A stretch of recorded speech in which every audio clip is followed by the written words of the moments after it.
Morning, everybody. Welcome back to another episode of the Market Open. We are live. It is Thursday, February 12th. Thank you all for being here. Got a variety of things happening right here in the pre-market. One of them are earnings and a variety of earnings. We had Nebius earnings that we'll talk about. This was probably the biggest earnings of the morning, and a couple other companies.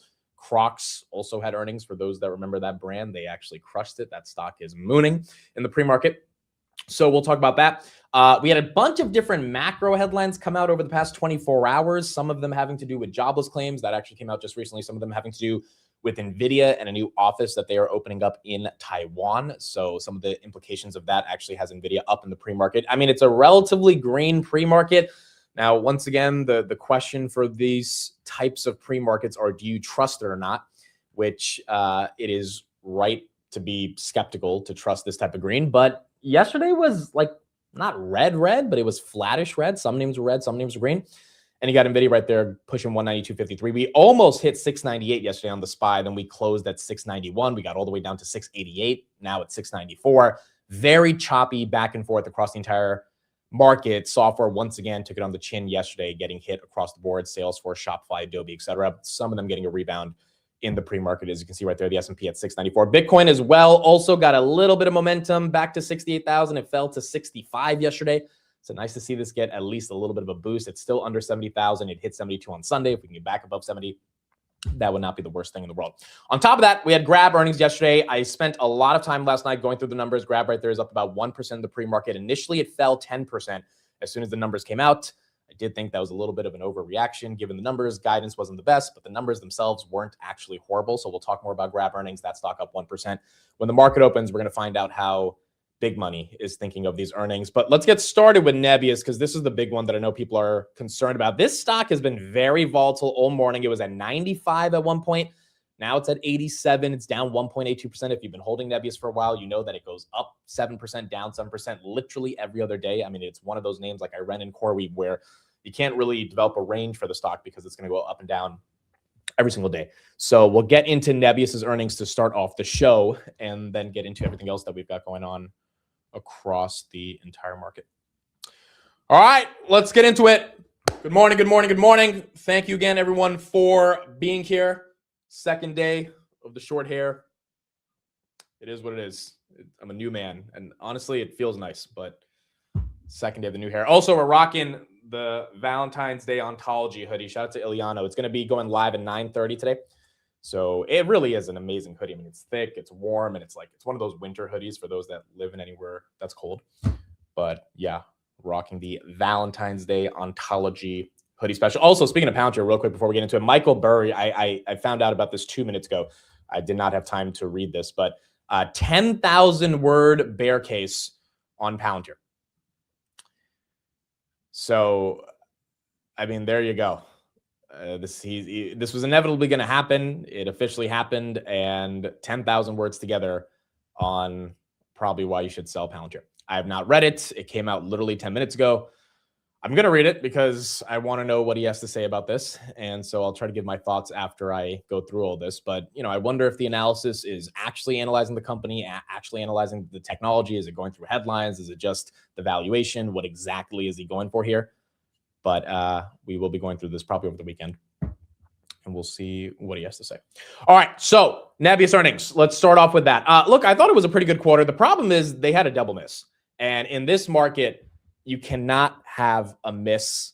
Forget a double miss. You can't even miss on future guidance. Even if you're guiding for the midpoint, if that's off by a little bit, this market is not going to reward you. So they missed on EPS by 55%, negative 68 cents versus negative 44 cents expected. And revenue, 277 versus 242. That was a miss by 6%. Revenue is still up 5x year over year, 547%. EPS is down 84% year over year. But the story is not really in the top line numbers. The story is a bit more deeper into what they are doing and their overall capacity. So as you can see on this graphic right here, their guidance is still 7 to 9 billion for fiscal year 2026, which would be quite incredible for them to be able to grow on that annualized run rate. Last year, I think the overall revenue was 300 million. So guiding from that perspective is pretty incredible. They still have 3 gigawatts, more than 3 gigawatts of 2026 contracted power guidance. They raised that by 0.5 gigawatts. That was 2.5 in November. Now that's 3 gigawatts in 2026 or to start up 2026. They have a 24% adjusted EBITDA margin. This is really important. Adjusted EBITDA is kind of the way you value or try to value companies that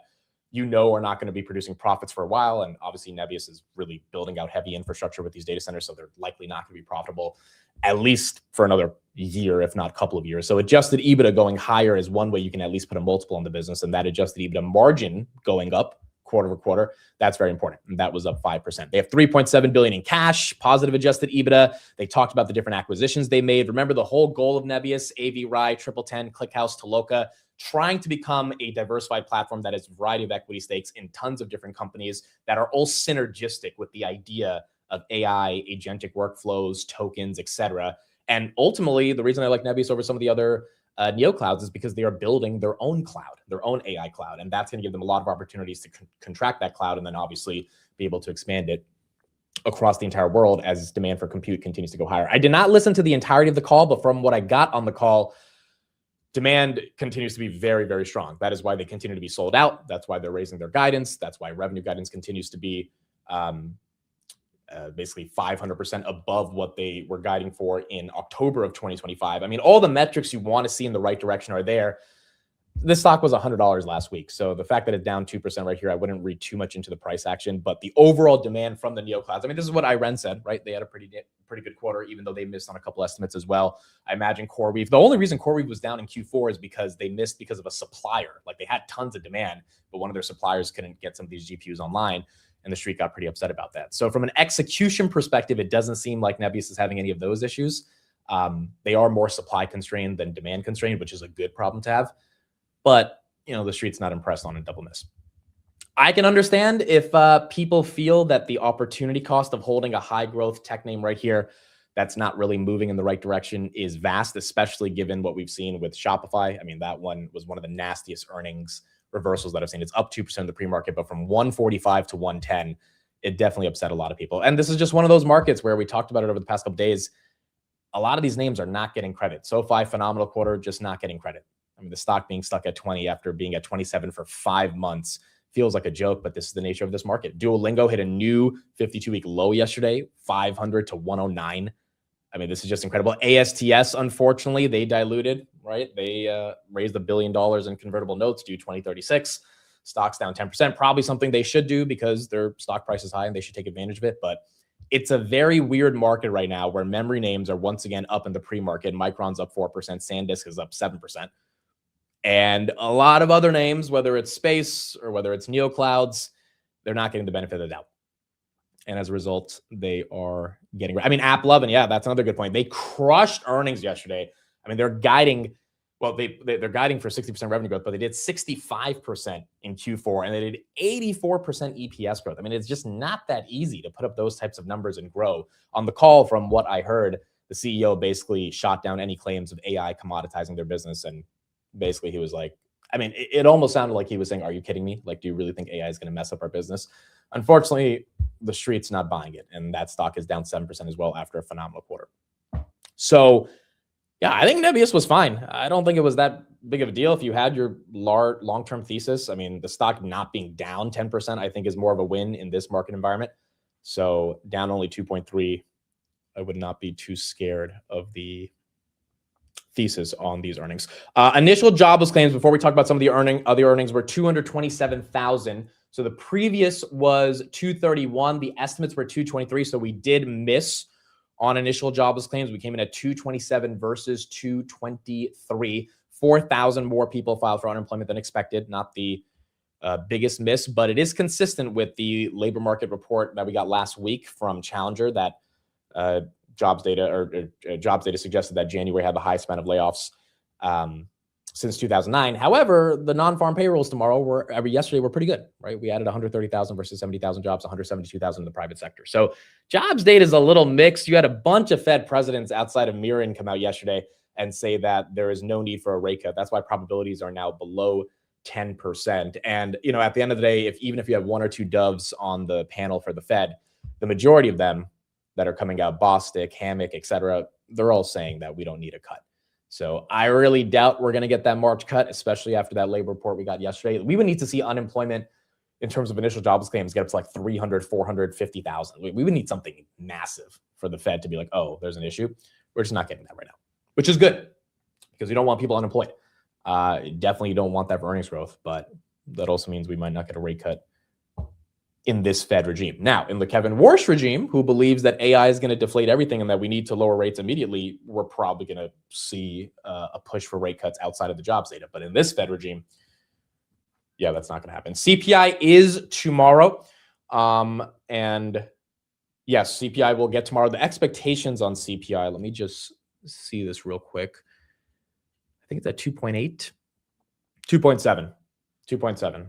Actually, no, consensus is 2.5. Last month was 2.7. Okay, so consensus is 2.5. That's interesting. That's actually a bit lower than I thought. All right, so we got to beat 2.5 tomorrow for the markets to at least think there's a chance of getting a rate cut. All right, cool. So that's what we had on Nebius. Grab. Let's spend 5 minutes on this, and then we'll go forward from there. First of all, I listened to the call yesterday. I thought the call was actually really good. One thing that really impressed me before we get into the numbers, and I do think this deserves to be talked about because, well, the only two other companies that I know that do a video call are Palantir and Hood. They did a video call. I did not expect them to do a video call, and I was quite frankly impressed. Audio was amazing. Video was amazing. They took questions on the call.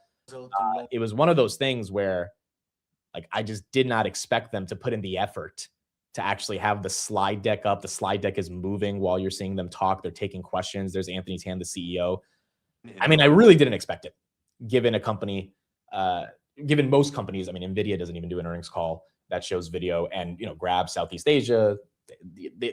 There's no company in Southeast Asia does something like this. So to me, that signaled two things just from a qualitative perspective. Number one, they're trying to communicate more professionally and effectively. And again, the only two companies that do a video call that I know of are Palantir and Hood. Obviously, things have worked out really well for them. So the fact that Grab is saying, hey, we're going to take a totally new approach. We're going to get our AV video production team to really make this something that matters so that we can talk to our shareholders in a meaningful way.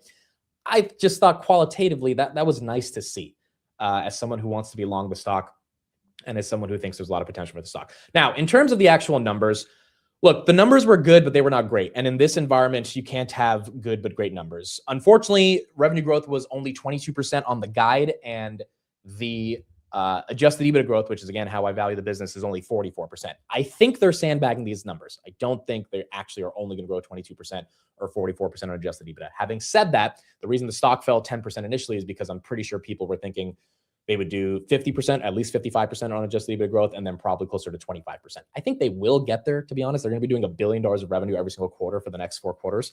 But it was just not the guide that the street expected. The two things that I was a bit confused about, that one of them I changed my mind on, the other one I didn't change my mind on too much. First of all, the 500 million share repurchase program, I still don't think they should be buying back stock. Do I think the stock is deeply undervalued here? Yes. And for those that are asking, am I selling? Absolutely not.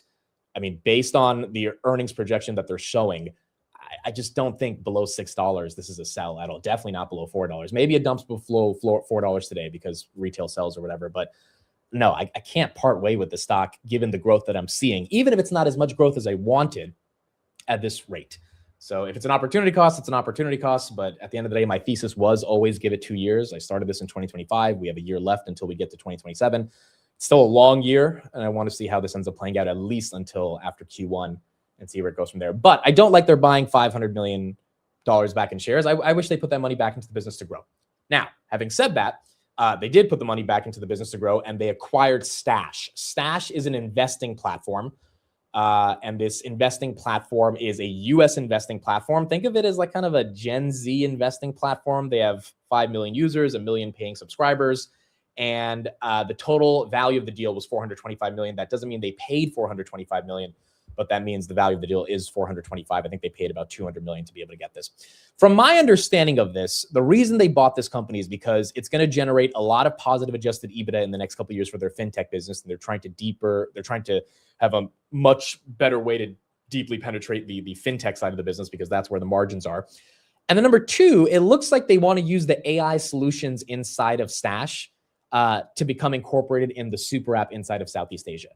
I don't love the move because they tried to become a brokerage a couple years ago. They got out of that business. It looks like they're trying to get back into that business. And, I don't think they're trying to compete with Robinhood or Schwab or anything like that. But they do want to have some type of platform that allows them to have better expansion, something that's growing, cash flow positive, and that's something that they could cross-sell and something that's ultimately synergistic with the fintech business inside of Southeast Asia. Now, I think the fintech business should be more so focusing on loans versus investing, because fintech is already very competitive in Southeast Asia. There's plenty of other investing platforms. And so this is one that I'm a bit confused on. I'll play a video probably towards the end of the stream of them actually talking about the acquisition. They were talking very highly of it. They did a lot of due diligence going into this deal. And so Peter, the COO, feels that this was CFO feels like this is a very good deal for them. We'll find out in the earnings over the coming years how that ends up playing out. But that was the one thing where I was like, look, I don't love the deal. I think it's okay. We're going to see how synergistic it can become over the long term. The share buybacks I really don't like, because yeah, the stock is undervalued, but I'd rather them invest that money to get growth. And growth to me would fix all the problems with the stock, not buying back the stock. So, I mean, ultimately, those are my thoughts. I'm not selling. I wonder if it dumps at the open. It did dump last night at 381, got bought up. Now it's at 426. I don't think there's a meaningful, even if the growth is not as amazing as I wanted it to be, which, I mean, what do you do, right? Like, you want the growth to be there. It's not as amazing, but still, for them to compound at 22%, for them to guide for the next 3 years, they're going to compound at 20%. That was the initial thesis, that if this company compounds 20% over the next 5 years, they should be able to get to $10 in a more easy way, which is my price target. I don't think it's a sell right here. I can understand people just wanting to get out of the story. There was not a red flag, is what I'm trying to say. The only red flag is that the guidance wasn't as good as it could be. Any update on the GoTo acquisition? No, that is still something that's up in the air. Again, that could totally rechange and revalue how we think of the business, but no update on that yet either. So look, as a shareholder, I'm happy. I'm not over the moon. I could understand the stock getting dumped today at the open just because people want to get out of it, but I could also understand people saying, all right, even with these numbers, the stock does not deserve to be below $6, and eventually it makes its way to end up going higher. It's just in this market environment, if they're dumping Microsoft and Shopify and Meta and Amazon on those earnings, it's hard for Grab to catch a meaningful bid. Margins loss are also due to competition, low profit from Grab being cheap in Asia, 100%. And that's another reason I think they acquired Stash, because they need to get margins from somewhere. And if margins are not the best on the deliveries business and the mobility business, because of obviously the unit economics in Southeast Asia, then they're going to try to get it into fintech. And that's probably why they ended up making the acquisition as well. So that's what we got on Grab. Yes, I'm keeping my leaps. I'm going to wait until May. I mean, we still have a lot of time for those leaps to play out. So definitely want to give it at least another quarter before seeing what happens. By the way, that damn word, I cannot say, I don't know. It's like Massachusetts. Like, I can't say the word. I found out.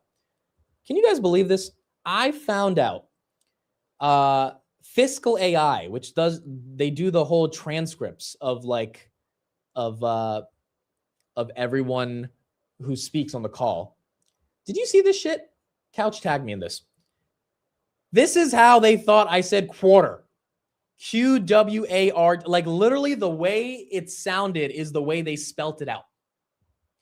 So it's not just us that, or like me or you guys that think I'm saying it in a weird way. It's literally the AI transcript that thinks I'm spelling it in a way that is combining quarter with water. Like, it's kind of ridiculous. It really is ridiculous. One day I will learn how to say this damn word, but it's just like these Massachusetts quarter. Like every other month we find out a new word that I am immune to being able to say correctly. But unless someone from Fiscal AI went in and typed that in to fuck with me, I hope that's not what, I mean, maybe. But if it was just I don't think they care that much. So if it was just the AI, that's kind of ridiculous. That's kind of ridiculous. But anyway, that's what we had. Oh, also, hold on. They spelled my name wrong. Ahmet. Okay, this is definitely the AI. AHMET. Ahmet is investing. They might have well just said Ahmed or something, dude. Ahmet. All right, there you go. That's my new name. Ahmet. Congrats on a great quarter. That's what we got. All right, let's get into headlines. Again, for those asking about Nebius, I think they crushed earnings. Stock is not up. What else is new? Unfortunately, this is the market environment we're in. Nebius right there down about 3.3%. And it was a double miss. So although I think they crushed earnings, you can't double miss. In this environment, you just can't. And that's why Nebius is down 3%. All right, let's get into some of the other headlines. First of all, for those that missed it, Bill Ackman has established a position in Meta. So he is now in Meta. Rumors are it's a $2 billion position with an average of 625. That is not confirmed yet. It'll probably be confirmed next week. But $2 billion position, $625 average. They exited Chipotle, CPKC, and Nike and Hilton. I didn't expect them to let go of Nike that quickly, but they did. And remember, they initiated the position back in March of 2025. And Hertz and Amazon, we already knew they bought. Meta is the newest investment. I really like the Meta buy.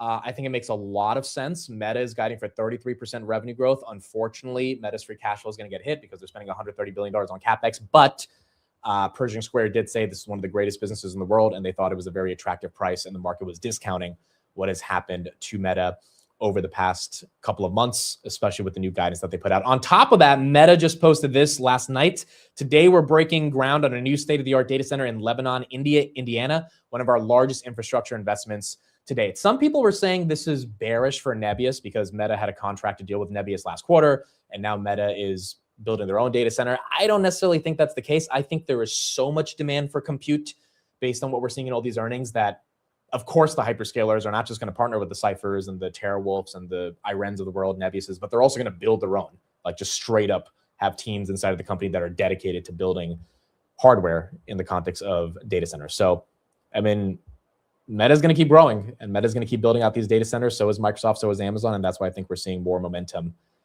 in the overall data center space. Oracle getting that 10% move on Friday. And this is the last headline on Meta. Elisor Luxottica posted their first double-digit annual growth. This is a company that Meta has a stake in. They said they sold 7 million Meta AI glasses in 2025, more than triple prior levels, and up from 2 million sold across 2023 and 2024 combined, driven by Ray-Ban and Oakley.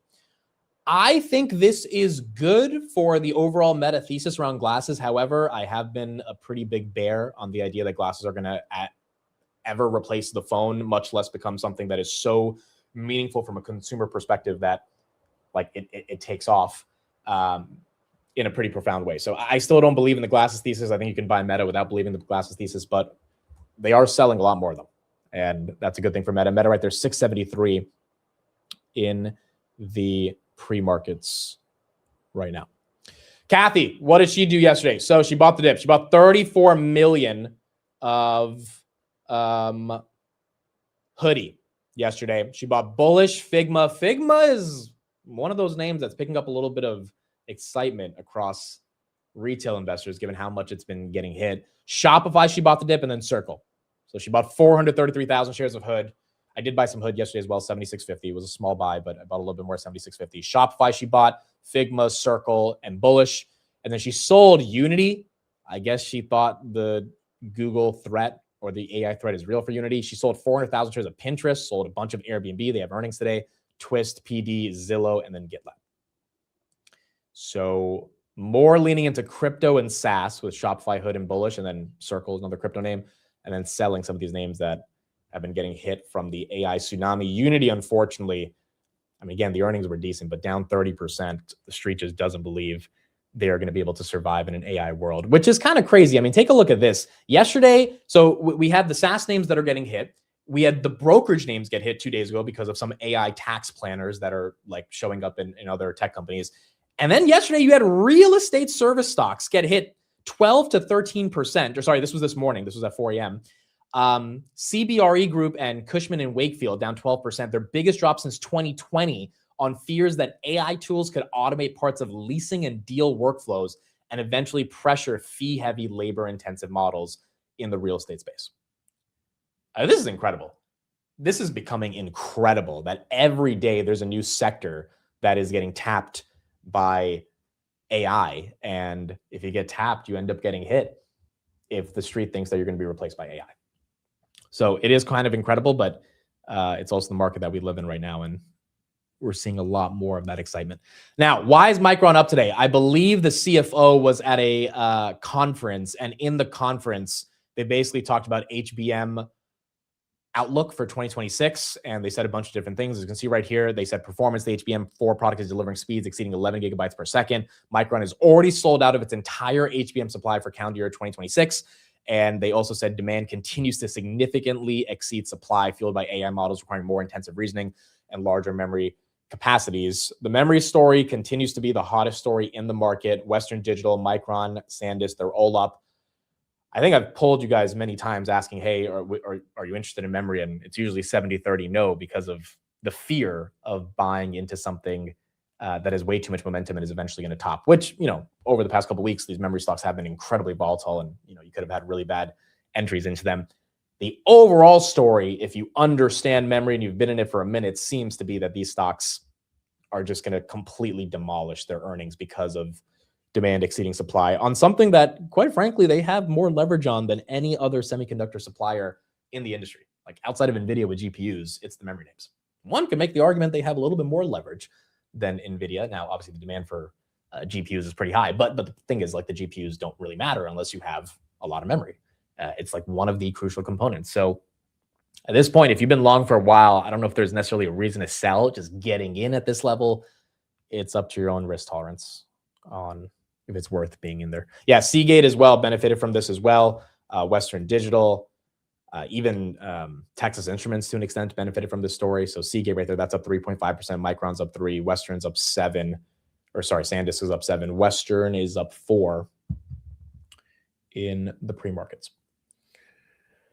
That is what we have. Do you think Hood is a buy right now? I think that most of the selling, this is my opinion, on Hood, given it's down from 120, should be enough. However, the big however is crypto. I went through the call again last night and I listened to it. There are a lot of growth drivers for this company.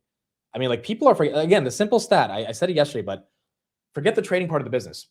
They have 27 million users. They have 25,000, which is a significantly small percentage out of that 27 million overall accounts that signed up for banking. In the 3 months that they had 25,000 people sign up for banking, they had 400 million in deposits. 50% of that came from direct deposit, which is amazing because direct deposit means that your employer sends your money right to your Robinhood account, and then that money is going to stay there for a long time. If they expand that to 100,000, 200,000, if you just do the multiples on the proportionate ratio for what they've already received, this is going to bring in billions of dollars a month, not a year, a month for Robinhood. So yeah, I think there's a lot of parts of the business that people are discounting. And if crypto stabilizes, I think we're going to get back in motion. But right now it's pegged with crypto. And I think that's the biggest issue. Also, this is another reason I think it's a buy. You got Vlad right here touching cacti like it's no big deal. Is symbolic of something? Well, I love succulents, and I think we live in a dangerous world, gentlemen. You turn around, you just got to be careful. So it's a constant reminder that you just have to watch your back. With a physical cactus behind you, yes, you need to physically watch your back. Don't back up during this interview. I love it. Really be careful here. I love cactuses too. But this is probably going to inspire us to get some cacti. Right. Sorry to be No, you're right. We'll get some cacti around this. I'm more of a Christmas tree guy. I like big Christmas. No, but I've been missing having some plants. Yes. Anyway, sorry, we're not here to talk about. You know what the thing about this cactus is? Yes. You think that it's very dangerous, but you can train yourself to actually like. No way. Whoa. Yeah. Alpha right here. Yeah, it's all about the this angle. Is amazing. All about the angle. Now, I kind of think that's like a fake cactus, and it's literally just like a fuzzy cactus. If it's a real cactus, that's kind of crazy because I feel like that would hurt. But if it's a fake one, if it's like a squishy one that's just there as a prop, then then he's definitely basically joking with everybody right there. But if it's real, then yeah, dude, you're not going to invest in a CEO who's ready to go through all that pain and get freaking bandages on his hand for an interview. You got to bet on him. Shout out to Cactus Jack. Shout out to Cactus Jack. That is my form of coffee in the morning. But yeah, overall, again, I know the price action on Hood is not the best. In general, I just don't think if Bitcoin has bottomed that we're supposed to see $60, $50. Like, I think the people that are going for that level of destruction on the name probably need to see a broader market meltdown. Because the fundamentals of the business just don't justify that if you believe in the growth story. And based on what I listened to on the earnings call, I think they will have a strong growth story. All right, next AI headlines. Anthropic, we're committing to cover electricity prices increases from our data centers. I thought this was pretty interesting. To ensure ratepayers aren't picking up the tab, we'll pay 100% of grid upgrade costs, working to bring new power online and invest in systems to reduce grid strain. So what was the headline yesterday on Anthropic? It was a guy who left the company to become a poet in the UK because he's so worried about safety. Yesterday, someone who works in OpenAI left the company. She wrote an op-ed in the New York Times because of how worried she is about the, I guess you could say, dangers of advertising being integrated into the product. So over the past couple of days, you've had a lot of these fancy researchers leave their foundation model companies because they're afraid of the safety and they don't want to contribute to what they think the company will entail. Anthropic's response has been pretty much to say nothing. And what they've said today is we're going to cover electricity prices from data centers. So it's almost like they aren't really caring about the one or two individuals that are leaving the company to be able to go pursue their poetic dreams because of how unsafe the foundation models they think are becoming. They're just like, yeah, we're going to keep growing, and we're also going to pick up the tab for electricity prices, which all these companies should probably commit to that. That's something that Trump wants them to commit to as well. That he had that deal with Microsoft a couple weeks ago, that Microsoft would commit to it. But you can tell from Anthropic, they're kind of just like giving that employee the middle finger and saying, we're just going to keep rolling. We're going to keep doing what we do. You can leave, but we are not slowing down. And I think a lot of these AI companies continue to have this type of perspective that they have to continue going higher. Yes, Coinbase does have earnings today. I also think Coinbase has, I don't want to say it's bottomed, but it's like, dude, this thing has been sold off aggressively. Like they would have to say something really bad on the call, which they could. A lot of companies have been getting hit pretty bad. Coinbase is down 35% this year. Stock was pushing 450 last summer.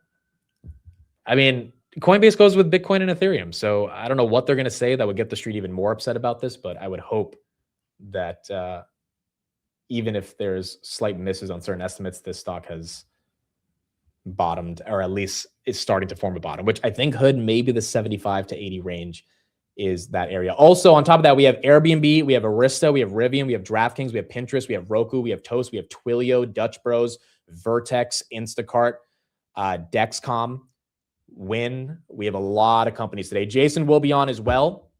So Jason will be on for Technical Thursday after we get through all these earnings. And we'll try to get his thoughts on TT as well. Also, I just want to say this right now. I will not be live tomorrow for the market open or market close. I have an event in New York that I kind of found out about Wednesday night. So there will be no market open on Friday or market close. But we'll be back on Tuesday. And then we won't have a show on Monday because the market's closed. And then we won't have a futures because there's no so it's going to be like a legit 5-day break until we're back on Tuesday. But also the market's closed. So that's kind of the reason. I know I'm sad about it too. But genuinely, I found out about this literally Wednesday night. So 2 nights ago, or last night. Basically, last night was Wednesday. And we don't have a fill-in host yet. We don't have I don't know who could be the fill-in host. I've always thought, could someone actually be the fill-in host? And I don't know, dude. I don't know who'd be willing to actually fill in and manage the madness that is this chat for like 2 hours. But we'll be live today for the market close. We'll get Technical Tuesday in, and then we'll keep going from there. So I'm sorry, but we'll be live on Tuesday. And but you know, honestly, we'll see what we can do on Sunday. But I mean, again, there's no futures that are open until Monday night. So maybe Monday night we could do. Maybe Monday night we can do futures. So at least we don't have to wait until Tuesday. But yeah, Saturday, Sunday is gonna be hit. Okay, 10 minutes until the market opens. Luna, I see you in the chat. Hold on. I got to get something real quick. Give me 2 seconds. Give me 2 seconds.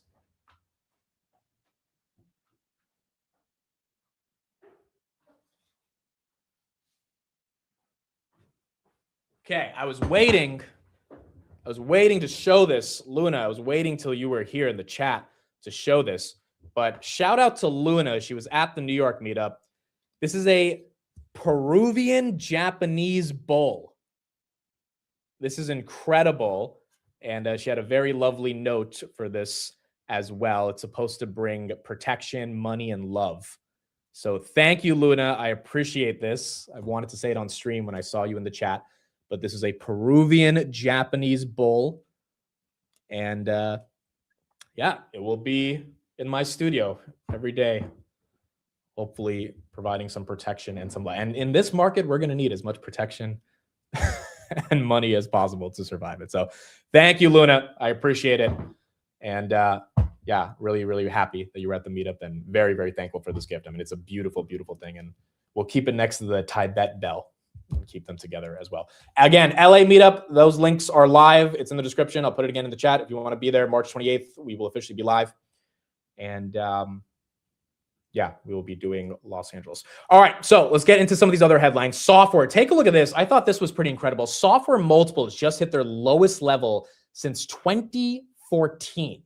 We're talking about over a decade ago, these software multiples are now reaching, which is just quite incredible when you really take a look at it. The premium is to the equal weight S&P 500 on an absolute basis, down from 50x to 20x now for the multiples. Now, some people are saying 20x for these multiples is still too much. And, that could be fair. Maybe it is too much. But at some point, we were paying 50x for these software companies. And unfortunately, these software companies probably don't warrant to be able to pay 50x anymore. Definitely not in this market environment.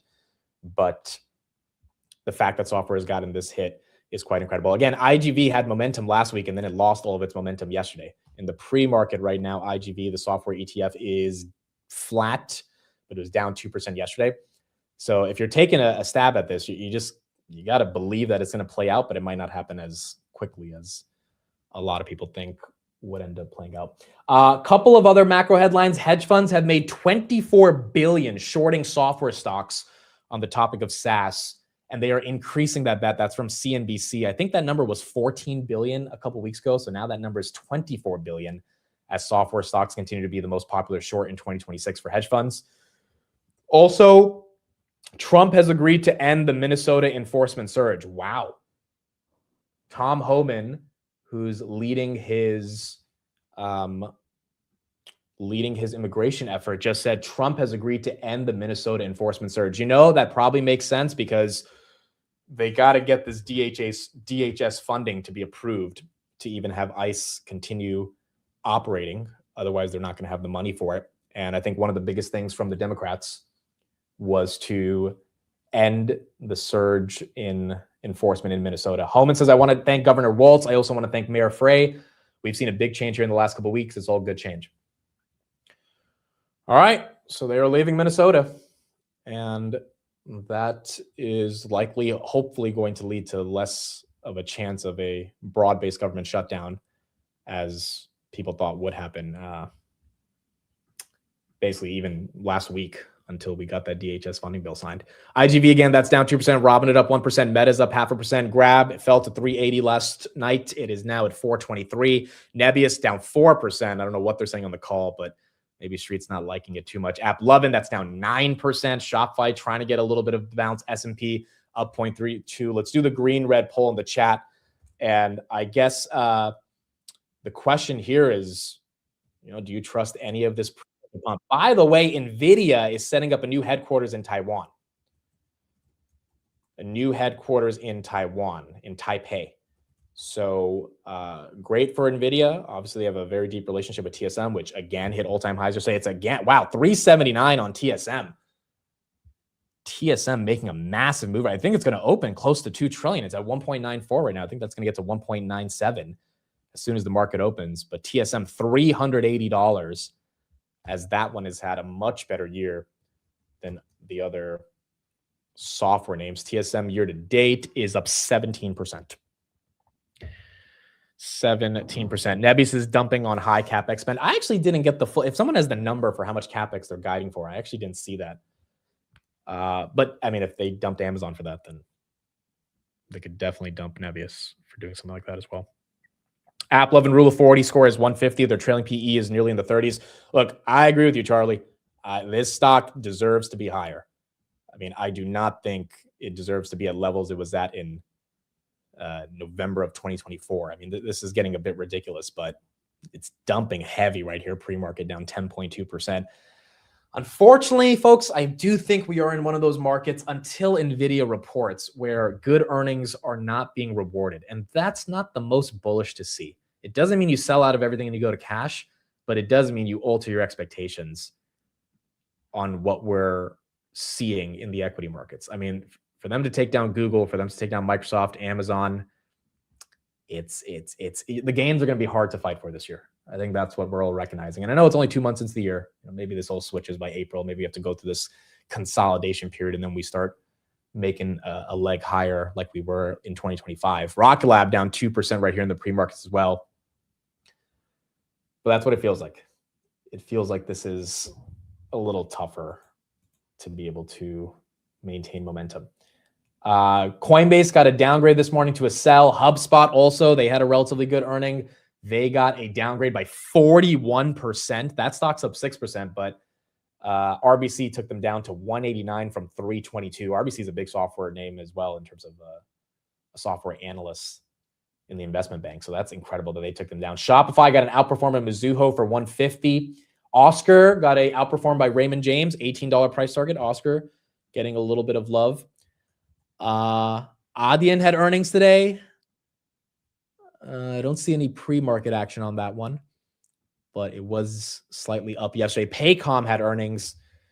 They also got hit by 12%. The payment names, fintech names, and SaaS have just been a disaster. Grab did get a continued reiteration of their 755 price target by DBC Securities. We're going to see the rest of those names, Bank of America, Evercore, et cetera, what price targets they put up, but no downgrades on Grab this morning, which is good to see, even if the guidance was not as much as the street wanted to see. Why are you guys saying Adyen's down 17%? I don't see that. Let me see. Oh, no, you're right. You're right. It's down 17%. Yeah. Wow. 16.63%. Goodness gracious, dude. PayPal, Hood, SoFi, Adyen. It doesn't make me feel comfortable for Coinbase today.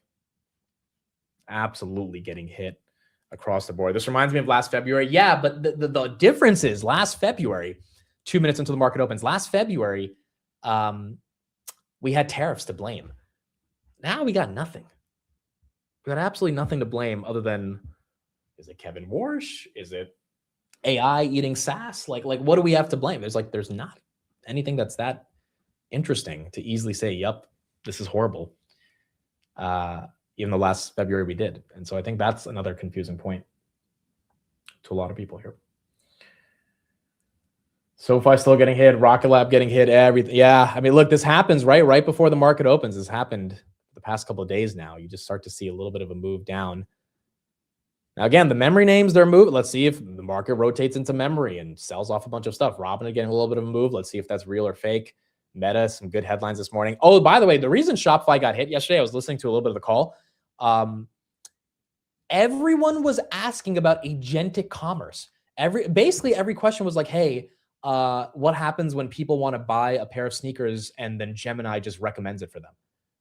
And on the call, Toby was trying to explain like, hey, we have integrations with all the chatbots and we're going to be okay. But it's like it's almost like the market didn't care. They're like, oh, you're going to die because all the chatbots are going to sell all the products and we don't believe anything you say.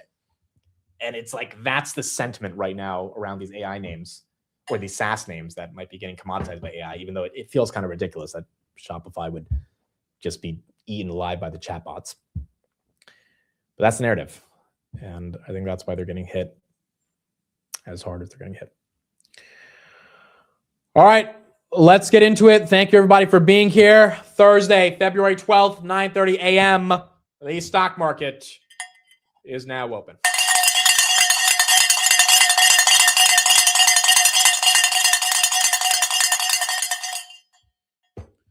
All right, wake your ass up. Let's get into it. S&P 500, 694. 694.50. That's up 0.32%. The S&P 500 does open up green. We were green yesterday on the open, and we are green today on the open, up 0.4%. Grab gets a green open, does not get an initial dump that I think some people thought it would get. 428. 4 million shares have been traded. That's a lot of volume within the first 5 seconds of this opening. And you're seeing at least a relatively stable market reaction to those earnings. SoFi, that's basically flat. Adyen, that's still down. Paycom, that's down 9%. IGV, down 0.5%. Robinhood goes red. That's down 0.5%. Micron, that's up 4%. SanDisk, that's up 7%. Seagate, that's up 9%. Western Digital, that's up 7%. All the memory names getting the bid. All of the memory names getting the bid. Unity down another 7% after being down 25% yesterday. Nebius, wow, 9% down. I feel like The market was just waiting to take this one down. People are selling this name off, likely because of the double miss. In this market, you cannot afford a double miss. Maybe it gets bought up. Maybe it stabilizes around 82, 83, but 81. We have not lost 80 yet, but it's pretty close to having a chance to lose 80. Amcor goes red, down 2%. HIMS goes red for the third day in a row. That's down 0.5%. Google, 310. That's red. ASTS, they diluted by $1 billion.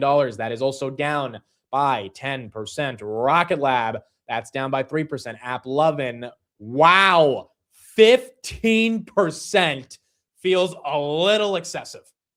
Just a little, in my opinion. That's a bit aggressive for a company growing EPS at 84% with a trailing PE of 30. That is a little weird, but there you go. AppLovin just getting dumped by the street. IWM, that's down, or that's actually up 0.5%. Palo Alto is up a little bit. How about IREN? IREN is down 1%. Nebius again, down 9.6. It's about to lose 80. It lost 80. There you go. 80's done. Nebius 79.69. Bounced real quick. Now it's almost back at 81, so it doesn't want to go below 80, but man, is it being super volatile at these levels, and it just lost that key level for it. Micron, that's still a 4% grab, actually getting a little bit of a move right here, up 4%. Looks like the street doesn't hate those earnings. 4.40. If we can break above 450s today, that would be amazing. 443 now. The buyers are coming in. 444, 5 million shares of volume. Let's see. Let's see if it can break above 450. I think that would be a really good level for us to get to. Palantir, that's down 1%. PayPal, that's down 1%. Zeta, down another 1.5%.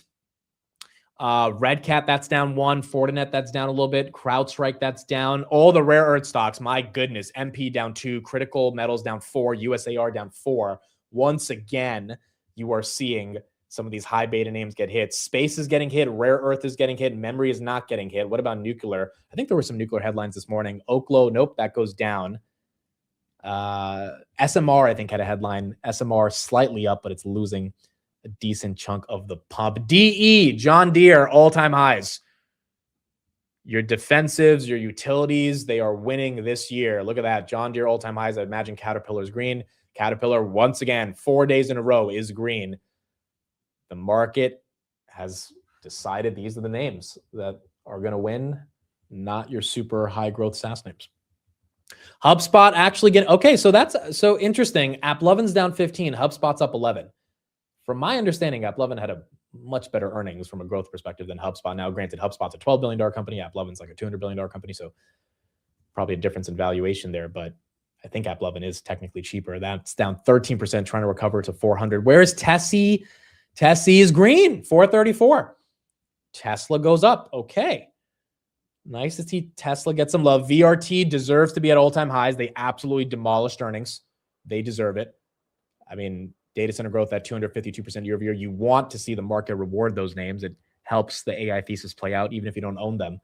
So very nice to see Vertiv. Vertex also has earnings today, which is going to be important. Coinbase, that one goes down 1%.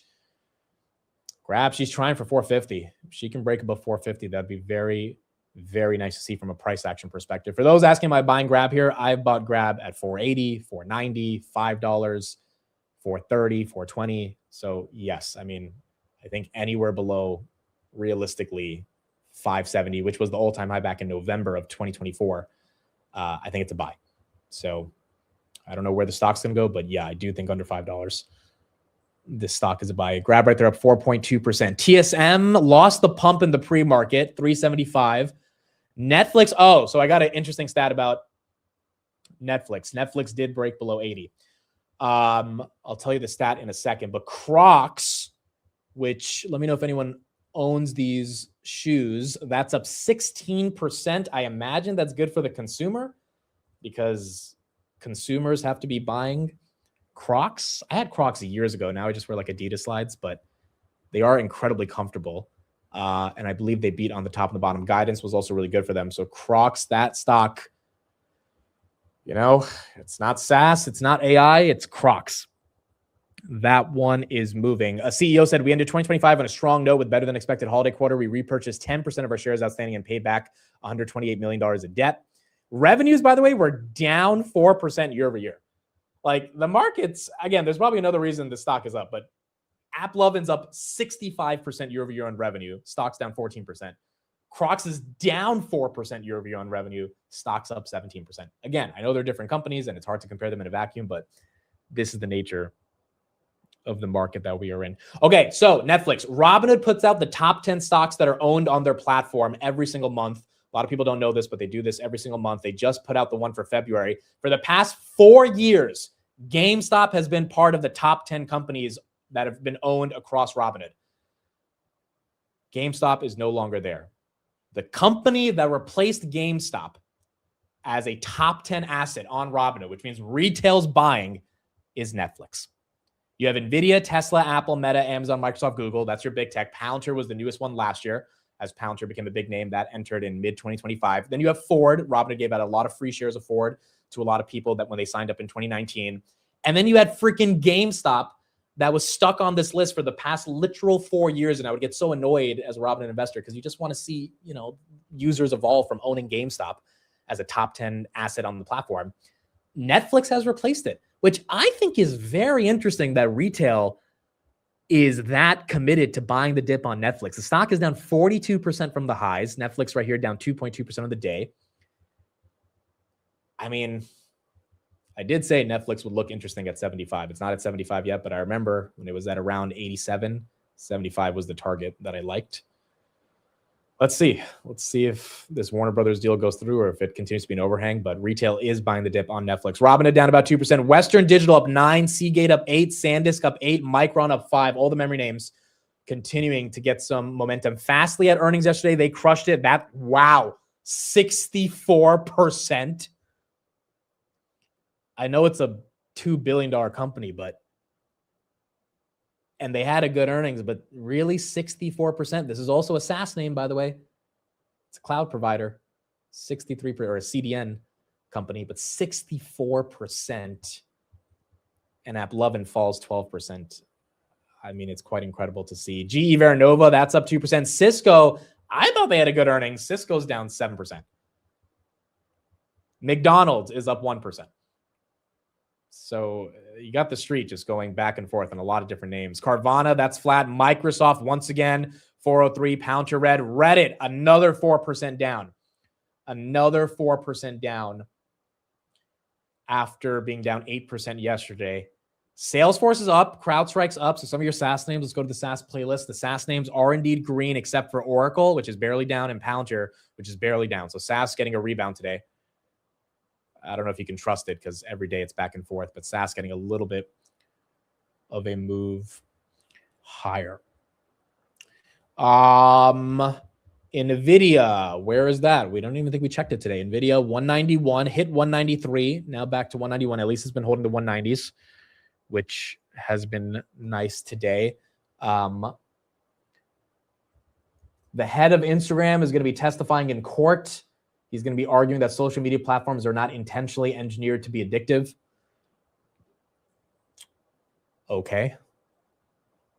I guess he can argue that, but I think the literal point of social media platforms are to be addictive. But yeah, he'll be in court today. Crocs is up 20%. That's green. Meta right there, 665. That's down a third. Where's Amazon? Are we red? Amazon is red. Amazon has not been able to break above 207. That's been a key point. I mean, it touched like 209, 208 over the past couple of days, but then it gets rejected at those levels. Viking, this is a biotech, right? Viking Therapeutics, that's up 15%. I imagine they had some good drug data that came out today. Viking Therapeutics, 3289, that's up 15%. On the day, Robinhood, 76.21. Again, I think it's going to stay stuck in this range for a bit from 75 to 80. I don't know if it has to go to the super low 70s, but it definitely got bid up yesterday during the end of the day after bottoming it at 74. But I don't know if you can trust the move up to 78, 79 as easily yet. Astera, that's up 3%.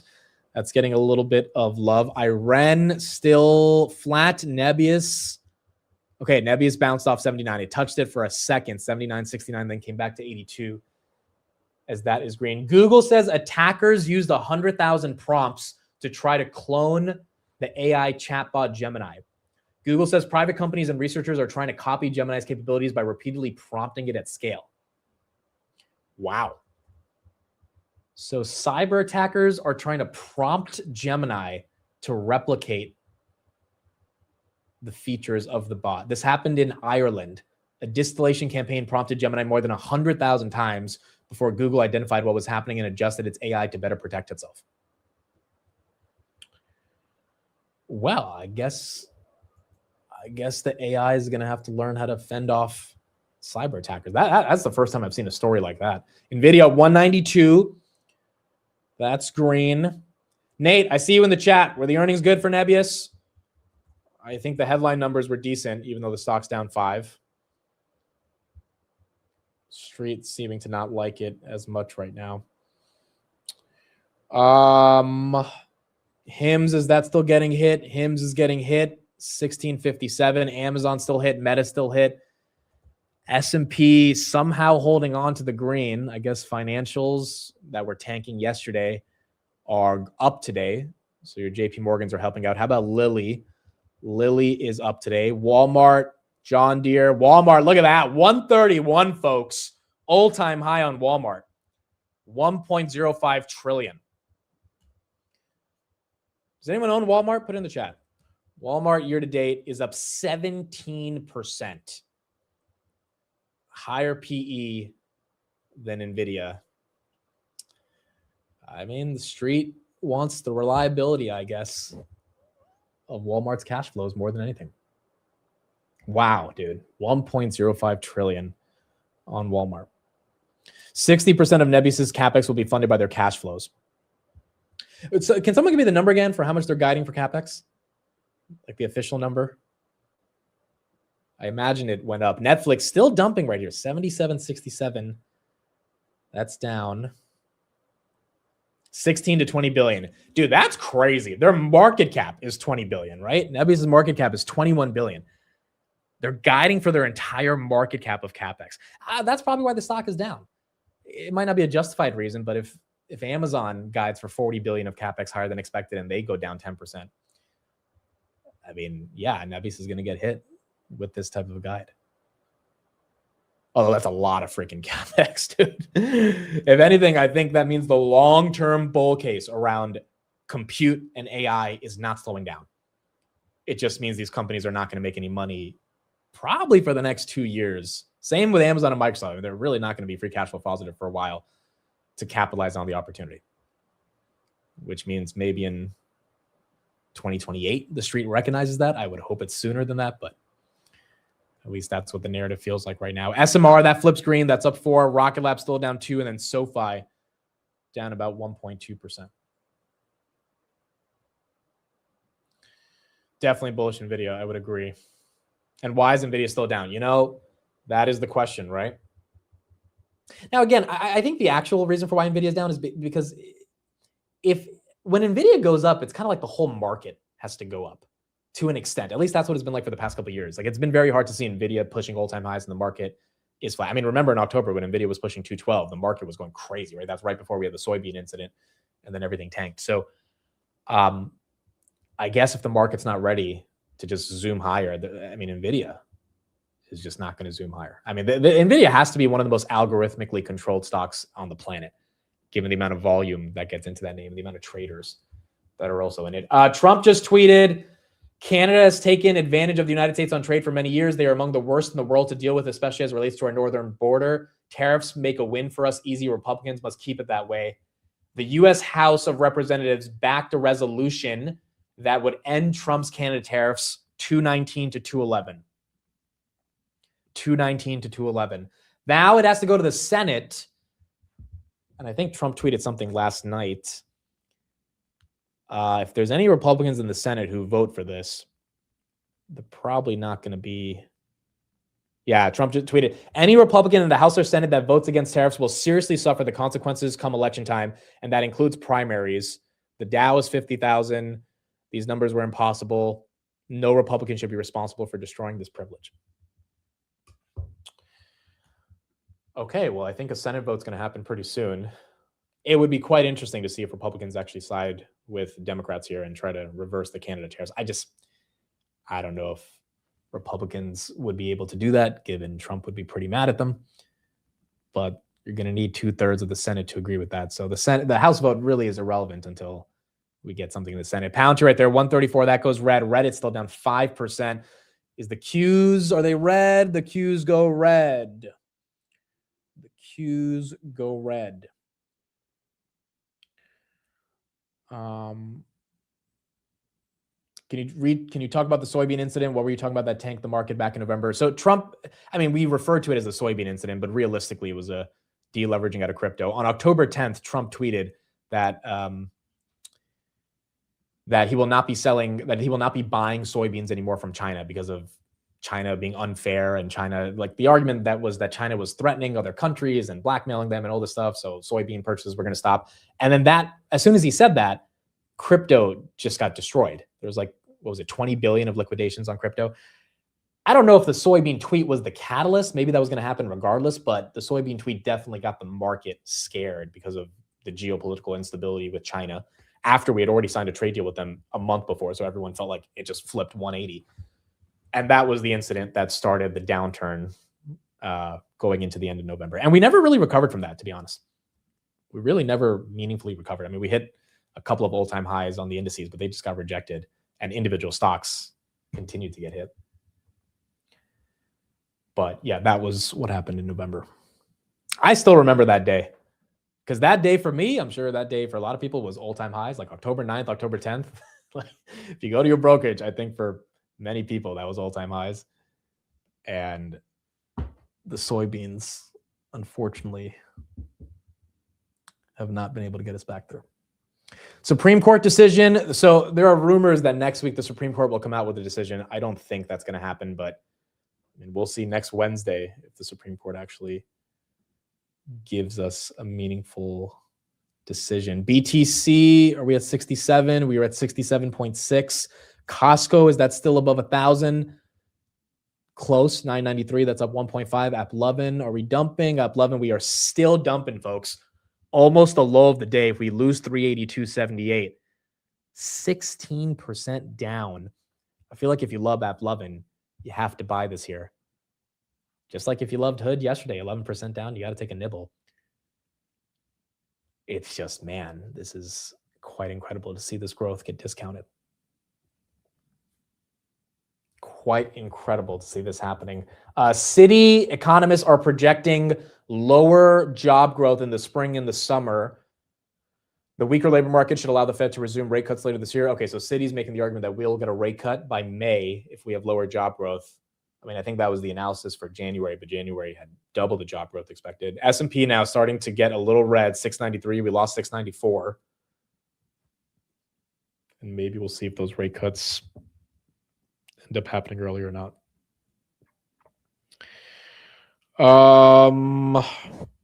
Okay, what else do we have? Meta 665, Coinbase 148. Do we get macro data in 10 minutes?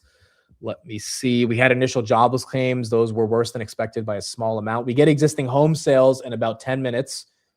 So that'll be important. Mortgage rates are at the lowest level they've been in basically in 2 years at 5.9%. Still not incredible, but at least it's, you know, not 7.8 like it was last year at this time. Oscar is up 5%. Oscar, again, they got that upgrade. Shopify, wow, down another 5 once again.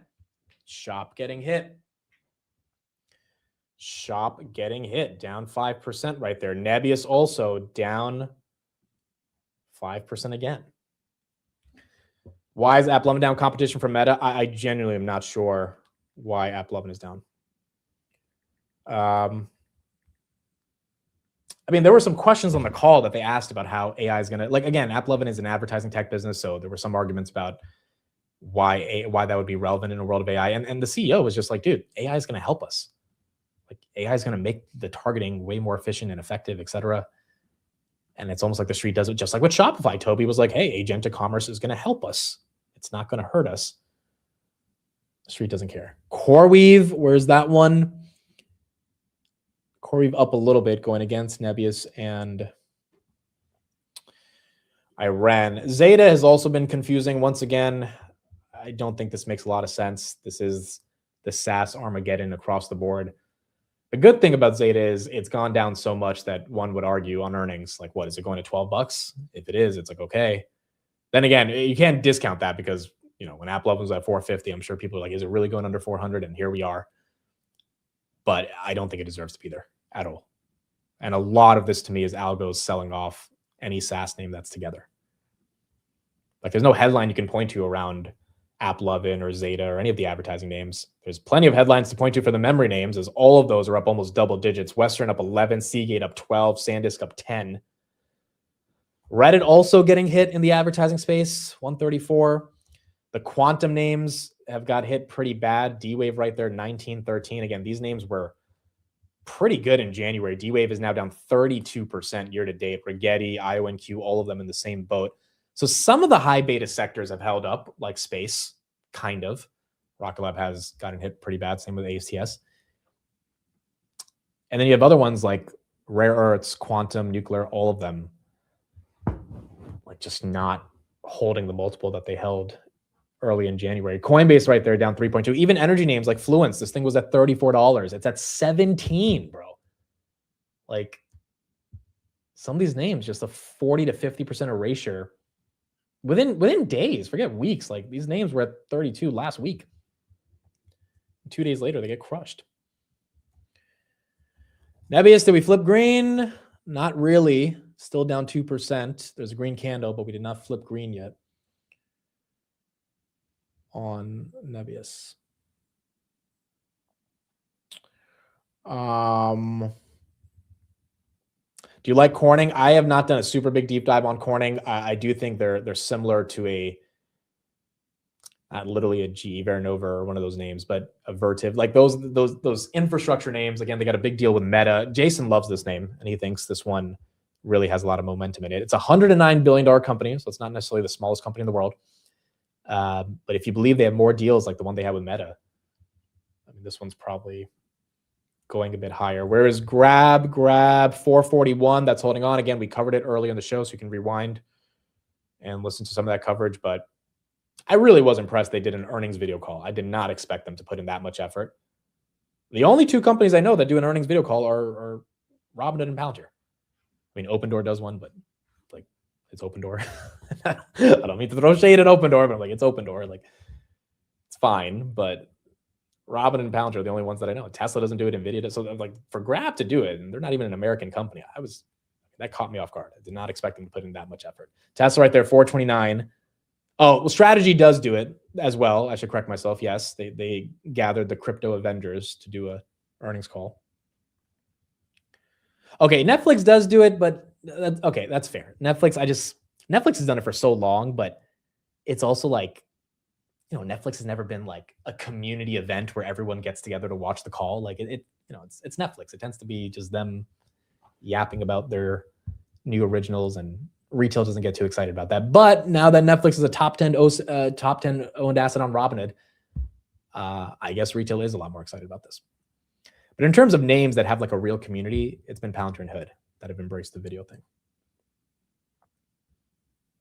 And so those are the names that, you know, I think are trying to engage with retail a lot more deeply. Nvidia right there, 192, Walmart at 131. ASML, again, this stock has had an incredible year. If you've had this, congrats. This one has been resilient against a lot of the semi sell-offs. It did get to 1,500 at one point, so it is down from that level, but I think it's still up 40 or 30% year to date. Close, about 25% year to date for ASML. White House sought to ramp up pressure on JP Morgan's Jamie Dimon to cap credit card interest rates, a demand of President Trump amid his push to address affordability. Okay, I don't think that's going to be effective. I don't think as much as Jamie Dimon wants to keep a good relationship with the administration, I think he's going to go back to the White House and be like, guys, we literally can't do this. Like, we have shareholders. We make $15 billion a year from credit cards. Like, for us to beat on estimates so that the stock market goes up, we're a big part of the S&P 500. For people's 401ks to go up, JP Morgan has to be stable. Like, we can't just cap our credit card rates that easily.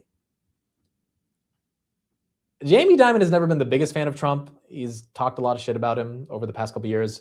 He has been more friendly in the second term, but I don't think the White House can just convince JP Morgan to lower their credit card rates. Maybe by a little bit. But even if it reduces a little bit, that will have an impact on their earnings, right? JP Morgan's still up on the day. Not really down yet. AppLovin's still getting hit. Again, Michael Burry did put out a really big article on Palantir today. I imagine it's a very bearish article. I've not read it, but it's like 10,000 words on why Palantir sucks. So I'm going to have to read it. I don't want to. I really don't want to, but I like have to listen to what his argument is. And I'll try to get some analysis on it next week. Rocket Lab, are we going down? Rocket Lab's going down, folks. 5% down. This is probably because of ASTS, down 11% on that convertible note. Unfortunately, we were seeing some pain there. Maurice, thank you for the $10 super chat. Hey, Amit, thanks for showing up each day. Are you holding Marvell? I am not. However, Jason and Jose love this name. It has been a little bit of a loser over the past couple months, although they did put up some really good numbers back in November. Marvell right there down 1%. It's one of those names, again, that like it's not like an SMCI by any sense of the imagination where the margins are horrible and you've got accounting issues and stuff. It's just a name that has not really caught a bid in the semiconductor space. SMCI right there down another 1% here. SoFi under 20, actually, it's 3 cents from going below 20, dude. What is this? That means Hood got to be below 75. Hood is below 75, 74.30. Goodness gracious, dude. No downgrades on Grab this morning. If anything, we only got a couple upgrades. Well, not upgrades, but like reiterations of the price target, but no downgrades.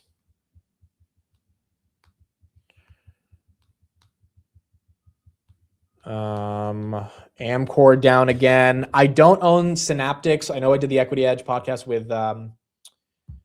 with Stock Talk yesterday. I like it. I think the thesis makes sense. I personally don't own this, but yeah, for anyone who's interested in that, just go to my X, scroll down. It's like the first couple tweets and you'll be able to listen to it. It's 45 minutes of going in depth on this. It's another edge compute play, similar to OSS. It's just a much bigger company than OSS.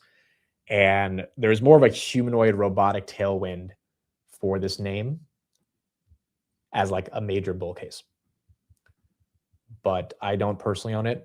I do like the thesis. That stock up 4% on the day. App totally crushes earnings and gets downgraded by everyone. Makes sense. Did they get downgraded? Did App get downgraded heavy? I mean, if they got downgraded, that's why the stock is down. If price targets actually... No, I'm looking at Scotiabank. They raised it to 775. By the way, operating margins, or sorry, adjusted EBITDA margins on App, 84%. It's a bit ridiculous. The street's selling it off. Morgan Stanley. Okay, they took it down to 720 from 800. So I guess there's something they saw that needed to get an adjustment in the price target, but still $720. Stock's at 380. I mean, a lot of these, Hood got a bunch of price target downgrades, but not like sell ratings. And Morgan Stanley is still rating it as an overweight. The title of the report is a great business on sale, remain overweight. So even though they're taking down the price target, it's still vastly above where the stock is trading for. Bloom is down 3.6%. SoFi breaks 20. Wow, 1997 it touched. 1997 it touched. This is pretty incredible. Robinhood, are we looking for low 70s here? 74.30. We've got to hold 74. Now, it's not just Hood here, though. It's all the fintechs together. Maybe it's that JP Morgan headline, quite frankly. But Netflix falling off a cliff. That's down 3.4. PayPal, Hood, SoFi, Coinbase, all of those getting hit. PayPal down below 40 again. SaaS starting to go a little red, folks. Snowflake down 2. Fortinet down 2. Microsoft almost below 400. Palantir down 2. It's almost like every day the same routine. Fintech and SaaS, and then a couple semi names just dump within 30 minutes, and then they spend the rest of the day trying to recover. The memory names all getting some red candles, even though they're still pretty green for the day. Unity down another 6%. Reddit is also down. Let's get the housing data. Reddit down 5%. We should be getting that right now. Existing home sales. All right, the street wanted 4.18 million. We came in at 3.9. 3.9 on existing home sales. Indeed a miss on home sales. Carl, existing home sales in January dropped 8.4% from December to a seasonally adjusted annualized rate of 3.91 million units. That is a huge miss. The street was looking for about half of that drop. Sales down 4.4% from January of last year, and it is the slowest sales pace since December 2023. Now, this count is based on closings, so contracts likely signed in November and December when the average rate on the 30-year fixed didn't move a whole lot before dropping in January. Inventory came down from December, but was still up 3.4% year over year. 1.22 million homes for sale, which at the current sales pace is a 3.7 month supply. 6 months is considered a balanced market. And that kept prices in the positive territory. The median for January was $396,800, up 0.9% year over year, and the highest January price on record. It is taking longer to sell a home, 46 days versus 41 in January of last year. 31% of sales were to first-time buyers, up from 28% a year ago. And this as the realtors did report slightly better affordability due to lower interest rates. And one thing I'd note, Sarah, they did try to blame a little of this on the weather, but these are closings. So that's, again, signed contracts from November and December before that January bad weather hit. And also the biggest drop was in the West, which had zero weather effect. Got it. Diana, thank you very much. Diana Olek. Big focus, of course, around inflation this week. Now that we have the jobs number, tomorrow we'll get the inflation number. And, you know, we're debating how far it is from the Fed's 2% target. Is it closer to 3% or closer to 2.5%? But there's this new measure out there that's getting a lot of buzz and attention, and also got mentioned by the Treasury Secretary, Scott Bessent, last week on his testimony before Senate Finance Committee, and that is trueflation. It's a new way to measure inflation that's making the rounds, and it's considered more real time because they update it every day and they have thousands of inputs on real time prices. And look what it's done. It's collapsed. A lot of people are citing it, especially the administration, because it's under 1%, which is very far from where the CPI that we're supposed to get is tomorrow. The expectation on that is that we'll get 2.5% year over year inflation. Why the gap? Completely different measurement styles. They say on Trueflation that they are trying to account for some of the, quirks in the way that inflation is measured, like overweighting rent and owner's equivalent rent, which is kind of a wacky measure of what you would get paid for rent, and factors unusually high on the in terms of the components for many years, owner's equivalent rent. Of CPI. This index, Trueflation, they've been tracking it since 2021. It really surged in 2022, way higher than what CPI was showing. And it is interesting to see the collapse just in the last few weeks or months in the Trueflation. Here's the actual CPI that we're going to get tomorrow on year over year, which, as you can see, we've kind of stabilized around this 2.5% level.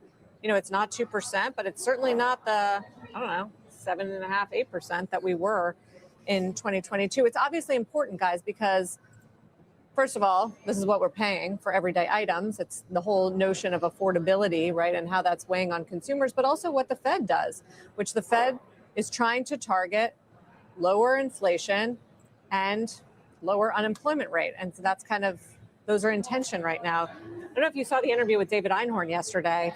He really had some strong views and trades when it comes to the Fed. He thought rates will come down aggressively. And I think David Einhorn's right about that. But the fact that they're talking about trueflation is kind of funny because, trueflation has been around for the past 5 years, and they've been estimating that the Fed has been overtly exaggerating via their metrics what inflation was, and then overtly discounting what inflation was back in 2022. So, it makes sense to have real-time data aggregates, but the fact that the BLS can't do real-time data aggregates, and it's the freaking Bureau of Labor Statistics and a private company like Trueflation has to do it, it's not good to see.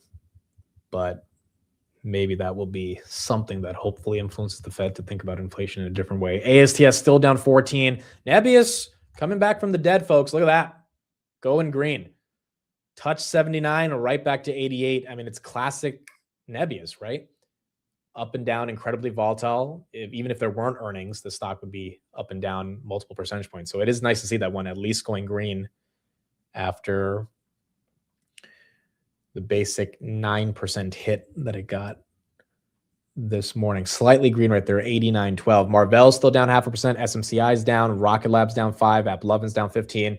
The fintech names, I think, so Robinhood 74.02, then it bounced to 74.76, and then SoFi 1997 bounced at 20.22. So although fintech's down, we'll see if those lows they put in a couple of minutes ago continue to be the lows.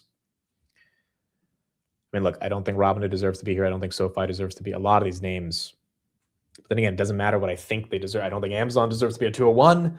The market wants to take them down. The market's going to take them down. Meta 662. All the earnings completely dismissed. The stock got to 745. Coinbase down another 4%.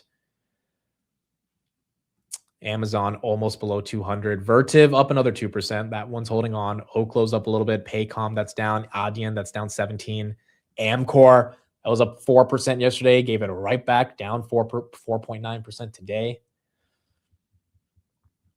It's pretty damn incredible. Also, we got this headline with Russia, as per Bloomberg. Kind of interesting.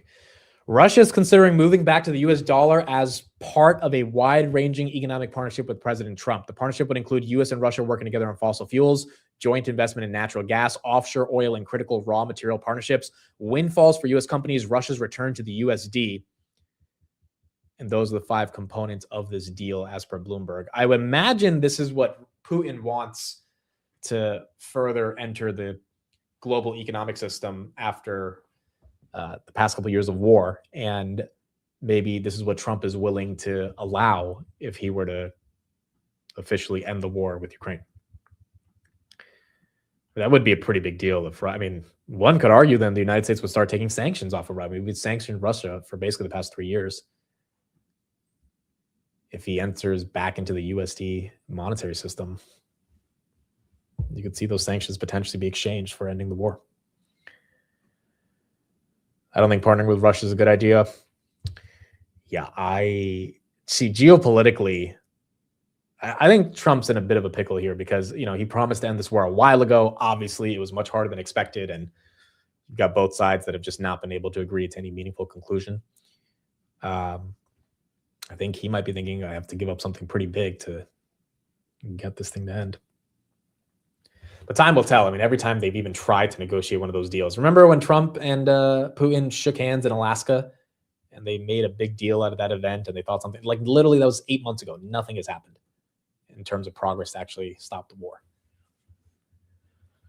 So I don't know if this is going to help us. A group of private credit companies led by Blue Owl are providing a $1.4 billion loan to help the buyout firm HG Finance on the acquisition of OneStream. Blue Owl continues to be involved in a lot of these private credit deals.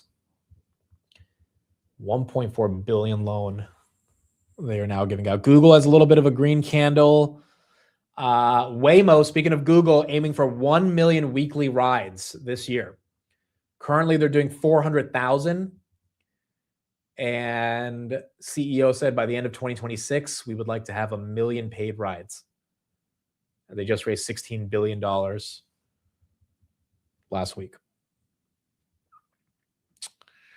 Robinhood loses 74, 73.86 right here. SoFi getting closer to losing 20 again. ASTS 15% down on ASTS. Goodness gracious. Rocket Lab down 5. AppLovin down 16. AppLovin just broke all support. 380. That's free fall territory now. Netflix down 3. Tesla goes red. Grab's up 1.7. Grab even holding green in the midst of this is nice, but I don't know if it's going to stay green. Shopify back to the Thursday lows, folks. 108. Back to the last week Thursday lows on Shopee. D-Wave down another 4%. Quantum getting whacked today. I mean, the fact that Nvidia's green is also impressive. CoreWeave just went red. Is Nebius holding on to that green? Nebius right back to being red. Interactive Brokers red. Snowflake red.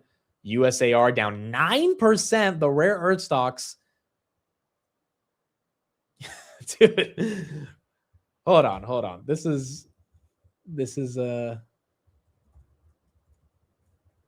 exactly what we're feeling like right now. This is exactly what we're feeling like right now. All of us. This is what we're feeling like. Yeah. I ain't gonna lie, I'm getting cooked. This is crazy, bro. Every day.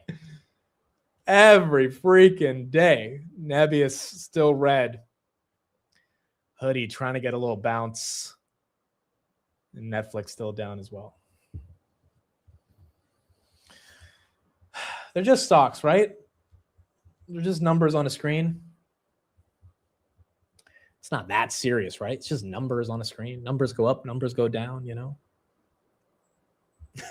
It's Biden's market. Dude, didn't Trump have a quote about that the other day where he said it was Biden's market? Literally, I think it was 2 days ago. I don't think I covered it because it was like after the market closed or something. But he made a argument about it being Biden's market. Oh my gosh. I guess this is what we're dealing with. USAR down 9. I can't even zoom out anymore. Yo, that's when it sucks, when you zoom out and it's like it's still ugly. Shopify 109. Where's fear and greed? I doubt even fear and greed's anywhere close to fear. Yeah, well, we're at neutral. We are actually a couple more points and we'll be at fear. We were at fear last week. Right back to neutral.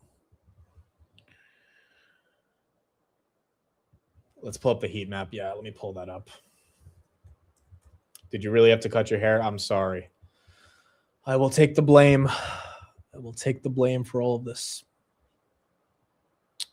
It's my fault.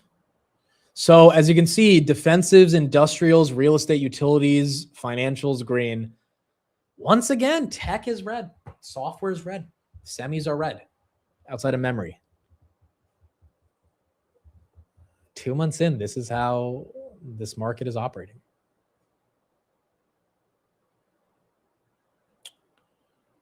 Equal weight S&P, that's up. IWM is up. Again, it's a weird, like for years, people have been saying large caps are going to go out of favor. This is the first year where we're actually seeing large caps go. I mean, the fact that small caps are outperforming the S&P by 600%.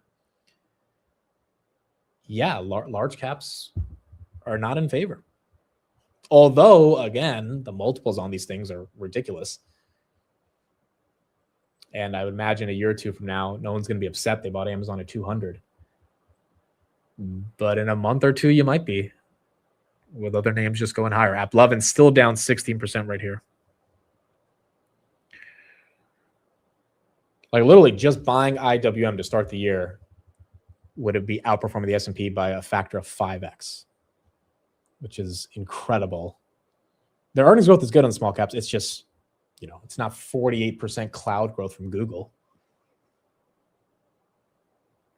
We're only 2% away from all-time highs. Yeah, look, again, every day when we hear that stat, the companies that are holding up all-time highs are just not the companies that a lot of, in particular, retailers invest. I mean, there's just not that many people invested in John Deere in retail. So, but there's a lot more people invested in Rocket Lab. And maybe that's the issue. Maybe there needs to be a rotation from the super high beta growth like Rocket Lab to John Deere. I just, realistically, you can say that all you want. It's going to be really hard for retail to easily be like, I'm going to go into John Deere or Walmart over Nebius and Rocket Lab. But this might just be one of those years where there's outperformance in different sectors. And you can't blame the market for that too, right? Like that's, if the market, like you can't be angry at the market if they are rotating into sectors that they feel are getting a better, like you can't be mad at the market for these memory stocks going up. The earnings are amazing. You can be mad at yourself, like I am, for not buying some of the memory stocks when they were much lower, but also That doesn't mean the memory stocks have to collapse. It also means the memory stocks don't have to keep going to the moon, which means if you buy in now, there's a little bit of a bigger concern here. Now, maybe you can get mad at the market for sending Microsoft down. Some of that stuff feels like there is some anger that's justified. But it's also, big tech has been in favor for 3 years. Maybe this year it takes a little breather. Or maybe this month, right? Again, maybe this is more of a consolidation time versus a full-on year of big tech slowing down. Reddit still down 4. BE is up. Or no, Bloom is down. Bloom is down 5. Bloom goes up and down 5 every day. What about the Nikkei? The Nikkei is... Dude, Japan's up 11% this year. It's basically flat today, but the S&P is barely up 1%. Japan is outperforming by 11x. And they, one could argue, have way bigger issues with monetary policy than the United States, given how much they're printing. Yes, Bill Ackman did buy Meta. Korea, that's a good point. I have a chart on this. Korea is basically 2 stocks right now. Okay, Korea is 2 stocks right now. The 2 stocks are Samsung and SK Hynix. It's literally 2 stocks that are causing all this. But look at Korea, dude. Look at this chart. It's crazy. I mean, if you're buying Korea, you're buying 2 memory names that are leading the... And quite frankly, the Koreans love the tech names, and they absolutely love crypto. And it almost feels like all the crypto money the Koreans are just putting into their own market because they finally have 2 names to lead the market. In this case, the 2 names are Samsung and SK Hynix. And that's what's holding them up. Sectors that are green today, XLRE, real estate's green, utilities are green. We talked about utilities. Consumer staples are green, materials, discretionary, financials, energy, industrials are green. What's red? Technology and communication. Let's actually make this playlist right here. I should have it right here. Let's do sectors. Let's pull this up right here. So we have XLRE, that's real estate. Then we have XLE, that's energy. XLI, that's industrials. XLP, consumer staples. XLB, materials. XLY, discretionary. XLF, financials. XLE, energy. XLC, communication. As you can see, that's red. XLK, technology, that's red. I think I have most of them, right? Oh, and XLP, consumer staples. All right, so this should give us a broad-based view every morning of what sectors are up and down, and obviously tech continues to go down. Amit, isn't it obvious that we're in a bear market? I think it's hard to say it's a bear market with the S&P 2% away from all-time highs, right? Or am I crazy about that? Like, is it hard to say, like, can you say we're in a bear market is defined as a 20% correction? That's the technical definition of it. I don't know, just because our favorite names are down, where we can say it's a bear market, even if you want to say it's a bear market. Yeah, RSP hitting new all-time high. This is the equal weight S&P. You can't necessarily say that's bearish. Earnings growth. By the way, here's another chart right here. The S&P 500 profit margin. The S&P 500 profit margin, or I should say net income margin, excluding financials, is a record 13%. This is taking into account the 2026 earnings that we've had up until January 30th. I mean, this is insane. Like, the companies have never been more profitable in history, and a lot of this is obviously because of AI. This is not bearish. Now, doesn't mean Meta needs to go to the moon, and I know a lot of people own Meta, which is why it feels like we're in a bear market, but it's not bearish. So it's a rotated market. I don't know if it's necessarily a bear market. Robinhood again below 74, SMCI below 32. XLI, these are industrials. Again, look at that chart. 155 back in January to 176. And why do industrials and utilities matter? Because, well, quite frankly, they're the basis for this data center build out. Same thing with energy. Don't worry, they'll come running back to tech stocks. Well, that's the thing that's happened over the past 3 years, right? Tech has always, once again, been the beneficiary of the bid. And again, it's only a month and 12 days into the year. We can't be that overzealous to be like tech is dead. It's just tech has been dead the past month. I don't know if it has to stay dead. Nebius right there, slightly going green, 88.50.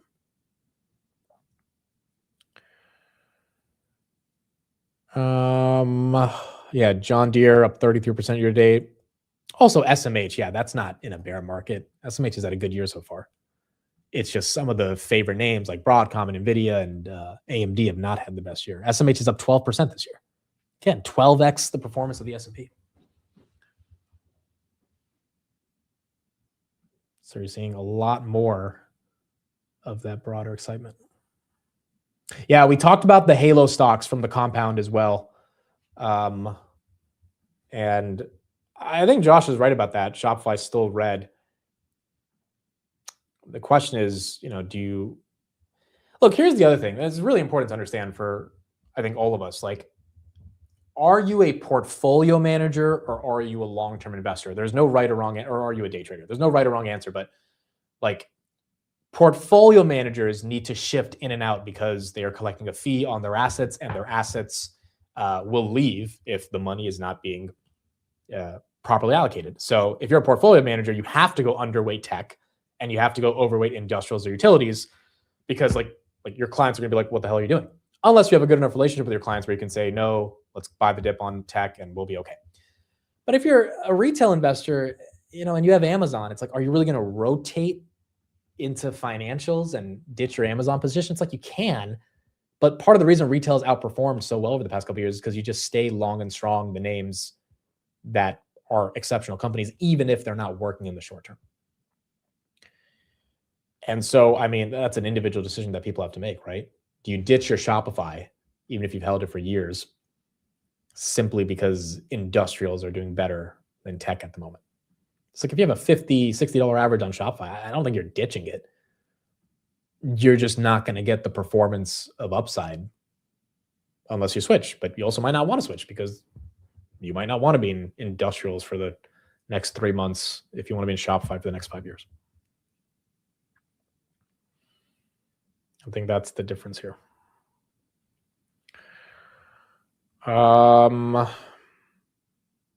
Brian says, I'm a young investor. I don't need all-time highs. I need a bear market.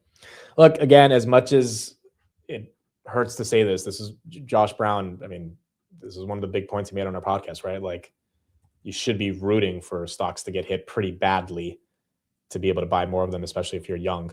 But having said that, it's easy to say it. It's harder to actually live through it, right? Especially after 3 years of a bull, like a really good bull. But I mean, he's right. Like, S&P were to fall 10%, price. I mean, these stocks would be on such amazing discounts over the next 5 years. It's just tougher to live through that. By the way, I think Steve already posted it. Did he? No, he did not post it yet. Okay, so I'll just tell you guys. But the guest on the podcast today is Dan Ives. Dan Ives will be on the pod today. So 7 p.m. we'll have that pod out. I think you guys will enjoy it. I think it was a good pod. We talked about SaaS, Palantir, Tesla, Nvidia, cybersecurity. We talked about a lot of different topics. So that'll be out 7 p.m. today. Putting the link to the podcast in the chat. And I think you guys will enjoy this one. We didn't have a name for the podcast, though, in the beginning of it. So the first couple minutes it's just us messing around about the name. But we didn't know that the podcast would be called Basis Points 2 weeks ago when we recorded it. Also, the last 2 minutes of the pod are also... Don't skip to the last 2 minutes of the pod. Just like naturally get there. Because for all of you guys that have been following me over the past couple of years, you will really enjoy the last 2 minutes. You'll also see how frustrated Steve gets in the last 2 minutes. So when you get to the last 2 minutes, I think you'll enjoy the end of the pod. But it should be fun. Should be a fun one. Okay. What else? What else do we have? Please try to get Michael Burry. Dude, I would love to have Michael Burry on the podcast. I just don't think he does a lot of these. And I don't know, dude. GameStop is his pick of choice for this market. Where's GME? It's at 2380. I would love to talk to him, ask him about. I'm curious. Forget Palantir and his overall bearishness. I just want to know why he thinks AI is fake, given the earnings we've seen. Because that whole GPU depreciation argument that he made, like at the end of last year, has anyone thought of that? Has that even come up about GPUs being depreciated and Meta overstating their earnings? Like that argument has been so not only discounted, it's been so like it's been an argument that people are just like that's the reason. It's like GPUs from 6 years ago are raising the rental prices because of how much compute demand there is. So the depreciation thing, which was kind of the core of his bear case, I don't feel like that's a nothing burger. So like, what's the bear case now? It's not earnings growth, unless he thinks the CapEx is unsustainable and that we're building it for no reason, which in that case, you have to not believe the demand story. But the depreciation thing just did not hold up, I think, in any meaningful way. Jeremy is worried about depreciation now. Did Jeremy sell some of Meta? I think I saw you guys saw in the chat that he sold some of Meta. And by the way, he deserves to. I mean, he bought Meta years and years ago. So, I mean, absolutely deserves to take some profits on this. But, I mean, if he is selling Meta because he's concerned about CapEx, then it's similar to what a lot of people are doing. They're selling off big tech because they're concerned about CapEx. He sold 40% of his position. Really? That's a bit aggressive. But again, he has held this thing for a very long time. So I understand. It was Google, not Meta. He sold 600 shares of Meta and he sold Google. Okay, so he sold some Meta and Google. All right, so he sold some big tech. Look, I don't necessarily blame him. I mean, I understand. Because again, regardless of if you think big tech is on sale or not, this is the same thing about SoFi. As much as they had an amazing quarter, I can't say that damn word, the stock is down. So who cares, right?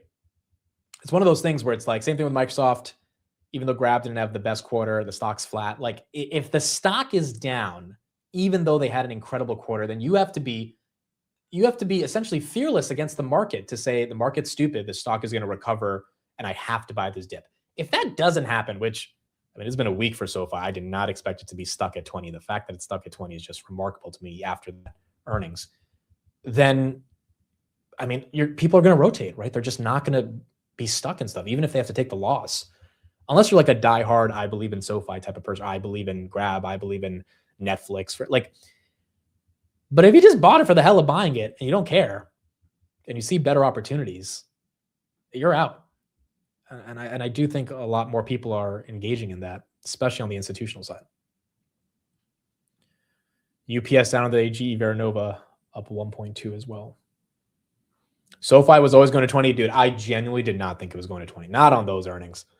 It stayed between 25 and 27 for almost 6 months. Like, I did not expect that type of a react. I think even Noto, again, on that pod with Tanner, even Noto was just like, dude, what is going on? Like, I know our stock has not gone to the moon over the past couple of years like a lot of other retail stocks, but still did not expect it to get whopped by 35%. It needs lower rates, and rates are too... Well, rates are coming down, though. We know rates are coming down. It's going to take some time, but like the rate environment, I don't think is going to be horrible. But again, the point is, like, I understand Jeremy selling because he probably think, I mean, isn't he big on Adobe? I mean, like, how do you not take some profits on your big names and buy Adobe if you've been in this since what, 350? He's been in it since. Like, I could understand he probably wants to buy the dip on this thing as it's been completely discounted.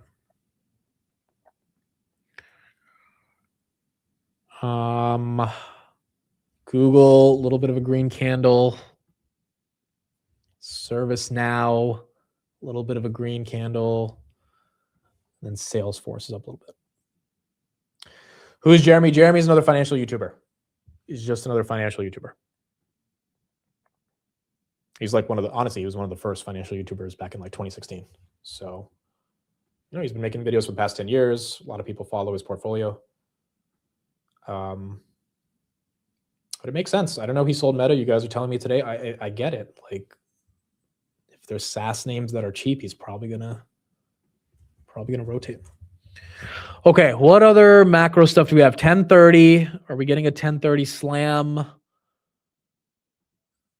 Kind of been having a slam for the past 10 minutes. Let's see some updates here. Build out. Alphabet's launching tech's first 100-year bond since 1997. While Oracle says it's planning to raise up to $50 billion in debt and equity this year. Joining us now to discuss all this is Goldman Sachs head of investment grade credit, Johnny Fine. Welcome. Perfect time to have you here. So how's the market absorbing all of these financing needs? Well, the short answer is incredibly well. The Oracle financing priced last Monday, the debt component of it, that was a $25 billion debt financing that had the largest order book in our market in history.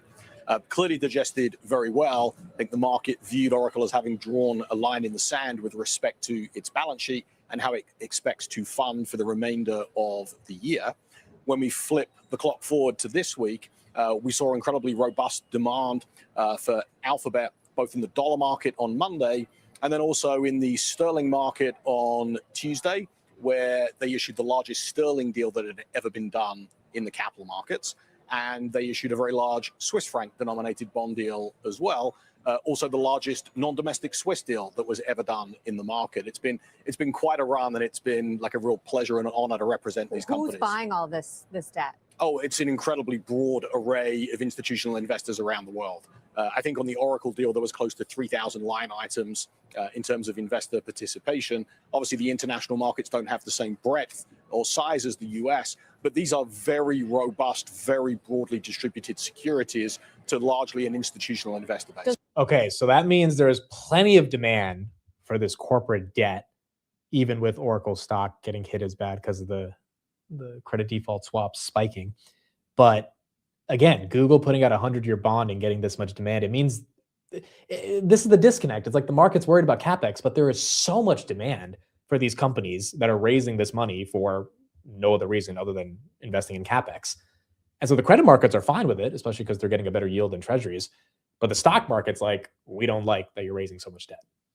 So does the market draw a line in terms of who can do this or how much or what the balance sheet looks like? There's all of these capital markets are open to the full range of investment grade borrowers.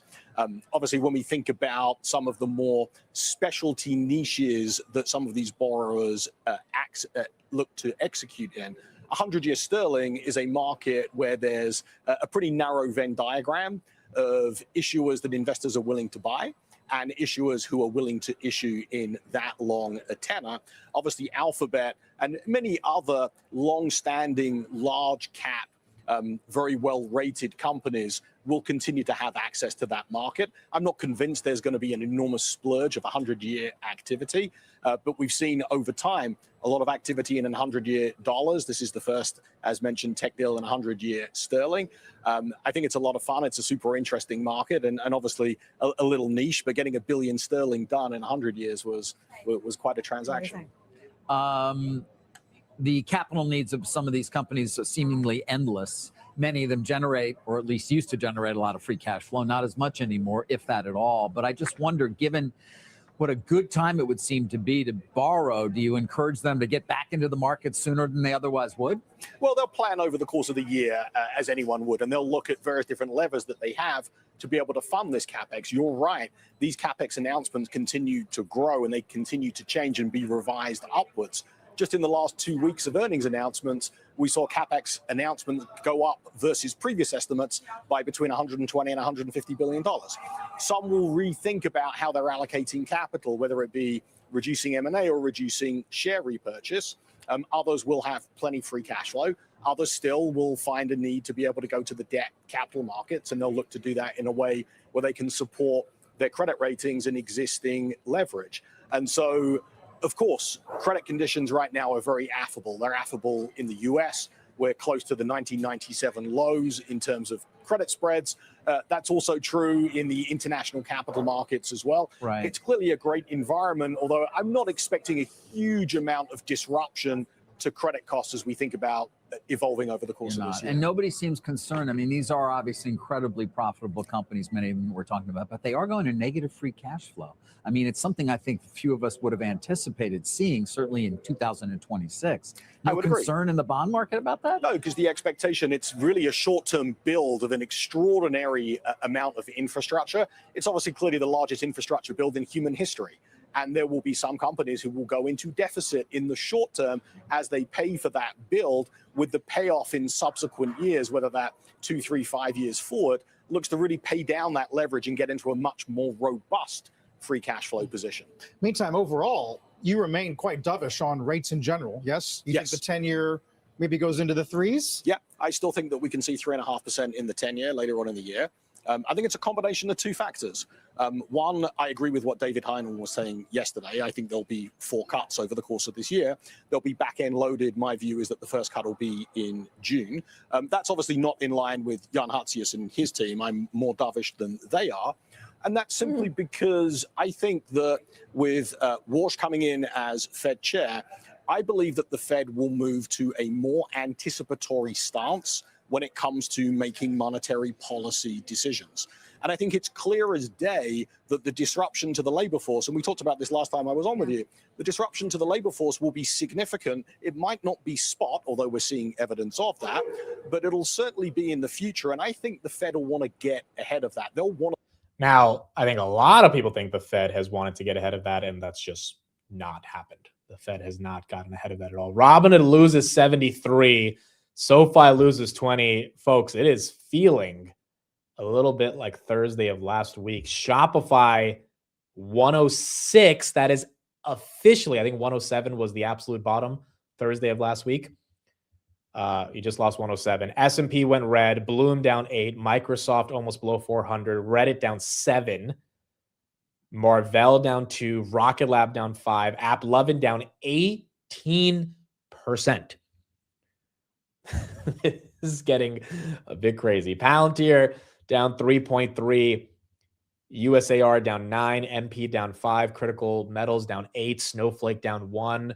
Your software names are getting pretty ugly right here. IGV down 2. FTC chairman issued a warning to Apple CEO Tim Cook about suppressing conservative content. Apple down 2. And accusations that Apple News promotes left-wing articles. Wow. FTC chairman accusing Apple News of promoting left-wing articles and suppressing conservative content. Apple 271, that's red. Adobe goes red. SoFi, low of the day. Well, that's what you got from the FTC chair. Where's the VIX? Where's the VIX? Where are we at on volatility? How bad is it?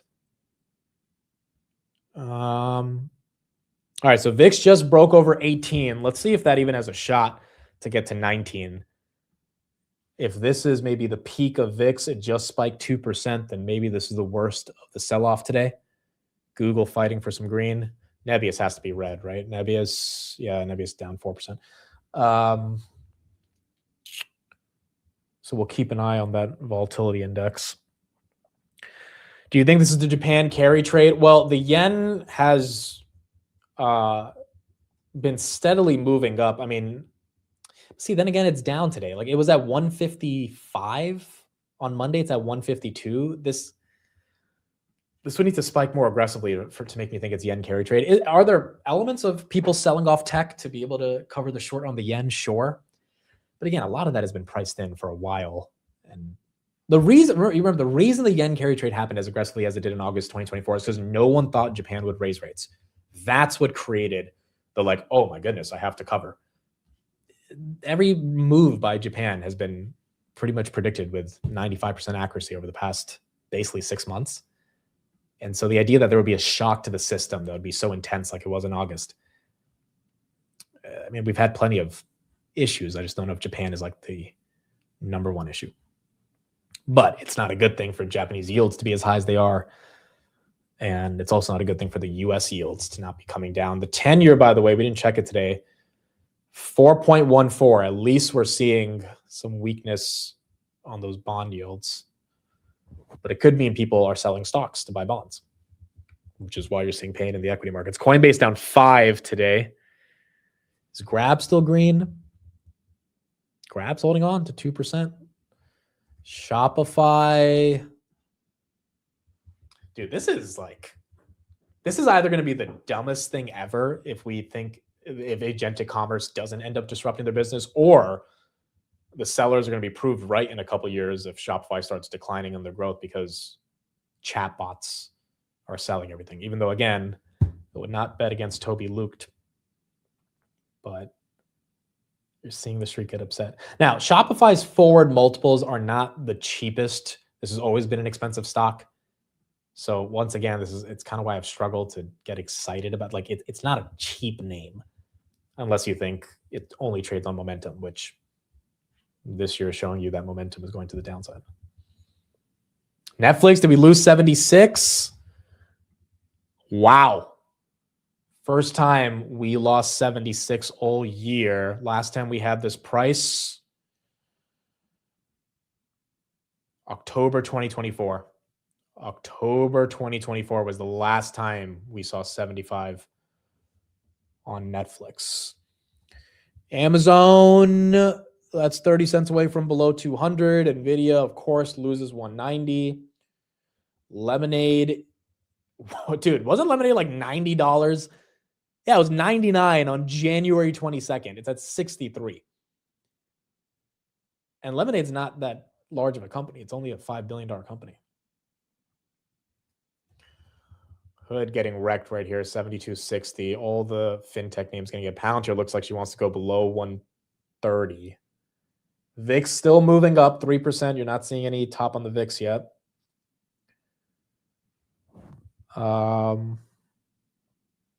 Did it feel like this last February, March? It felt exactly like this last February, March. It's just we had a reason for why.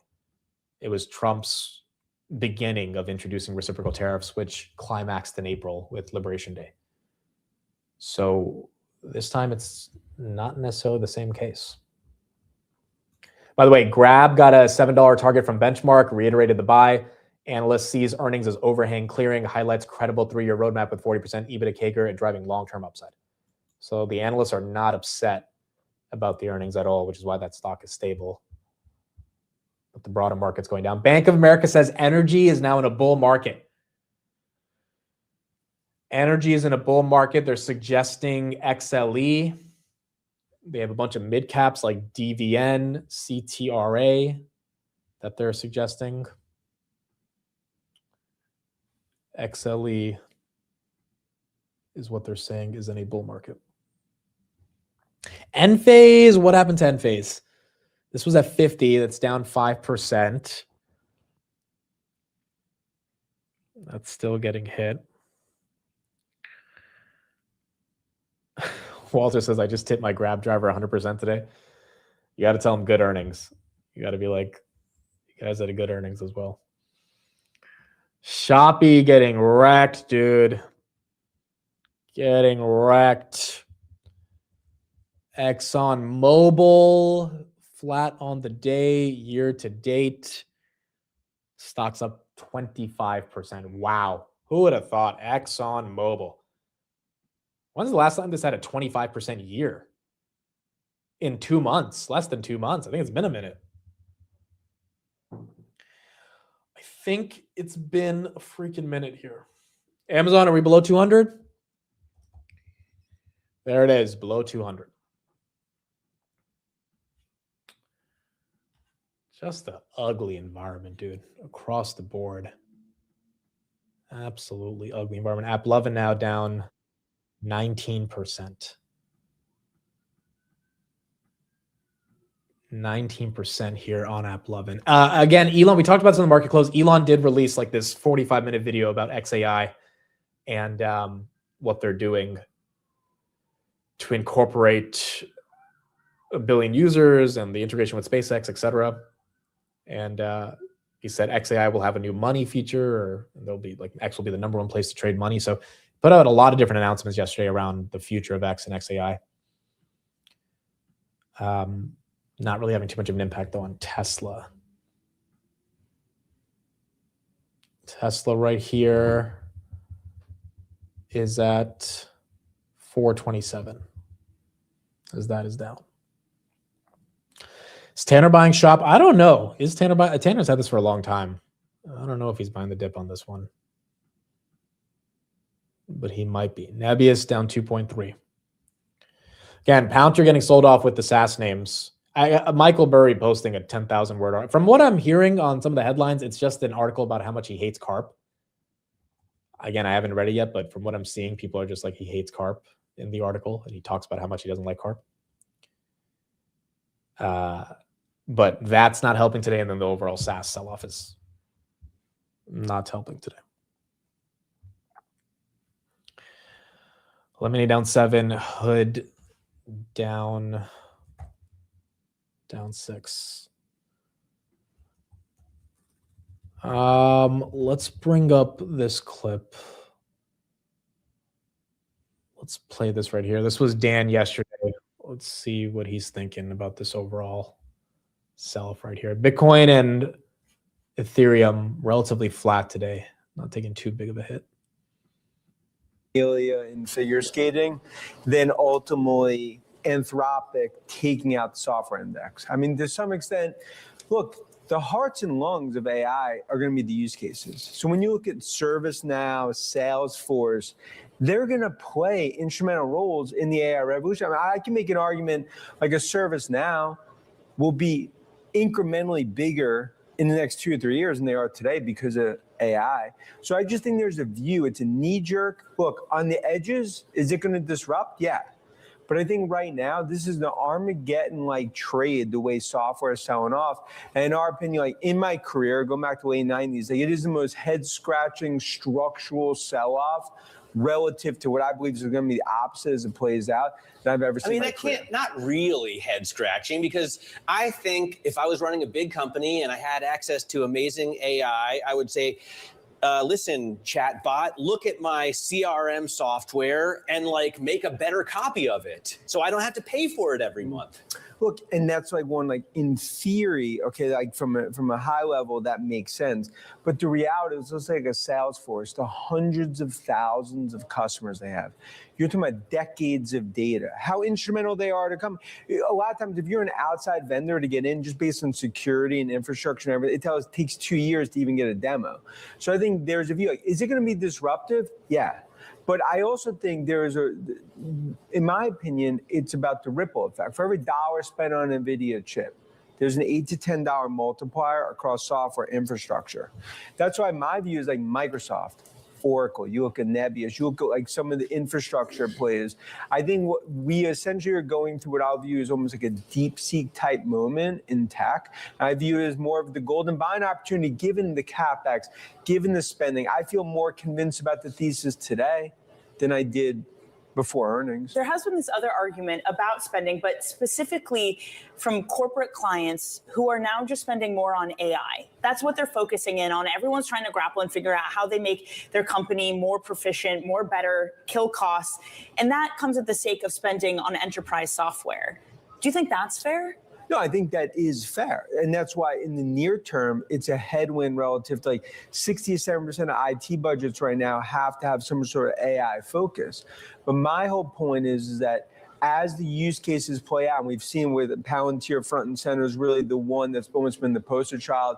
I think you'll see with Mongo, Snowflake, and others, they will play huge roles in the build out, because I don't believe like the AI revolution will not get to the heights that we believe it will without software, without infrastructure, without Microsoft, without Oracle. And that's why, I think some of this nerves here is, I think it's misguided relative to when we look at this year. Guys, I'll get back to that, but we actually have a pretty big note out here by Goldman. This is interesting. So remember how we beat on the jobs data yesterday by a lot? Well, here's what Goldman said. The BLS introduced a methodological change to how it estimates net business formation that we suspect increased the volatility of monthly job growth in January. We estimate that the birth-death model, that's what it's called, boosted job growth by 70,000 in January, of which about 50,000 came from the healthcare and education sector. Our estimate of the underlying pace of job growth based on the payroll and household surveys now stands at 55,000. The expectation was 70,000, so that would have been a slight miss. Not horrible, but it would have been a slight miss. It's just we came in at a massive beat based on this 70,000 increase that Goldman is suspecting happened from this new model. Though we note that more volatile payroll readings from the birth-death methodological change could argue for putting a little less weight on payroll growth or smoothing it over a longer horizon than we currently use in our estimates. Now, that doesn't mean the jobs are fake, but it's a different way they think of net business formation. I have no idea what exactly the birth-death model is. Let's see if I can get any info on that. The net birth-death model components are unique to each month and exhibit a seasonal pattern that results in negative adjustments. Okay, hold on. I found an article about this. I still don't exactly understand what this is. So I'll try to get some details on this, but yeah, the Goldman is saying we didn't actually add that many jobs unless you use a certain model to, and I honestly, that could also be the reason we might be dumping today. That's Goldman saying it. It's not some small investment bank. And if they're calling not BS, but they're kind of calling BS on these numbers, I mean, this is the dump that maybe should have happened yesterday. That's just happening today. Potentially. Let me ask ChatGPT, what is net business formation birth-death model mean? Net business formation, often called the birth-death models, is a statistical adjustment used by the BLS when calculating monthly job numbers. It estimates how many jobs were created by new businesses minus how many were lost by businesses that closed. So the new business is the birth, the closed business is the death. That's why it's called birth-death, even if those businesses aren't fully captured in surveys. Okay, so the BLS is using job growth that is not captured in their traditional surveys based on new business formation, which doesn't mean those jobs are fake. It just means that's why the analysts were so dead wrong on the numbers yesterday, because they probably weren't taking into account this new formation of capturing jobs because they're not in the traditional surveys. They're counting agents as jobs. If that's the case, we would have millions of jobs a month if we're just counting agents. But yeah, maybe that's impacting the markets a little bit today, to be honest. I mean, I can't find another headline that's as exciting to explain some of the pain right here. Wow, Punchbowl News is reporting the Trump administration may try to indict 6 Democrats, unknown what the charges would be. 6 Democrats potentially being indicted by the Trump administration, unknown what the charges would be. Trump also just tweeted, I invited, not happily, almost all Democrat governors to the governor's dinner at the White House. Anyways, I'll see whoever shows up at the White House, the fewer the better. I don't know if it's congressmen or senators or representatives in the House. I would imagine it has to be one of the two. Did I say Democrats? I meant Democrats. Of course I said Democrats wrong. Of course the easiest word to say, I said it wrong. But okay, look, if he's indicting 6 Democrats, which again hasn't been confirmed yet, I don't know if the markets would like that. I really don't know if the markets would like seeing an opposition party get indicted for some charge that the White House might be upset with. AppLovin down 18%. ASML down. JP Morgan now down 1. JP Morgan's a big bank. That one going down 1% is not the best. S&P, wow, 690 gone on the S&P. 689. 689. VIX 1850. So we're up from 18. I wouldn't say that's the extent of it yet. I mean, let's see if it goes up to 19. If it does, we're selling off some more. If the VIX goes to 19, Nvidia's probably going to see 187, or at least close to that. Apple just lost 270. Yeah. All right. Now the algos are getting, if Apple's selling off, now the algos are definitely getting involved. SoFi, again, 1850 was the lows last Thursday. We're not that far away. GameStop down 2. Adobe down 2 again. Bloom down 9. Microsoft 40 cents away from below 40 or 400.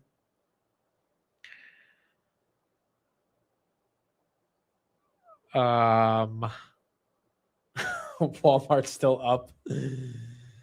Oh my gosh. Walmart, new all-time highs. 4%, baby. Where's the memory names? Micron, still up 3. SanDisk still up 6, although it was up 9.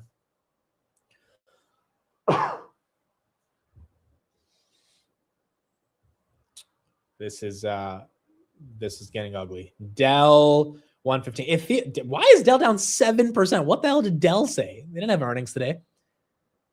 7% on Dell? Dell doesn't move like that. I don't see any headlines on Dell. It feels like, today is Thursday, right? It feels like last Thursday. It's a week later. Although the S&P, remember, was at 670 last Thursday. We are well above that right now. I really doubt we go back to 670 today. That would be a bit aggressive. Maybe the CPI got leaked and it's a big miss. Maybe we're seeing a CPI pseudo sell-off here. D-Wave down 4. Rigetti down 7. Where's gold and silver? Yeah, we didn't even check gold and silver. Gold, nope, they're down too. They're not down as bad as stocks, but they're down. People are taking their money and they're putting it in their mattress at this point. Gold and silver, as that one continues to go down. Crypto fear and greed, extreme fear. It actually touched extreme fear last week. It makes sense that it's still there, but it is higher than what it was last week. Overall fear and greed, Vertiv still holding up, is not at fear yet. Very close, but not at fear yet. Okay, let's finish up with Dan Ives, then we'll keep going from there.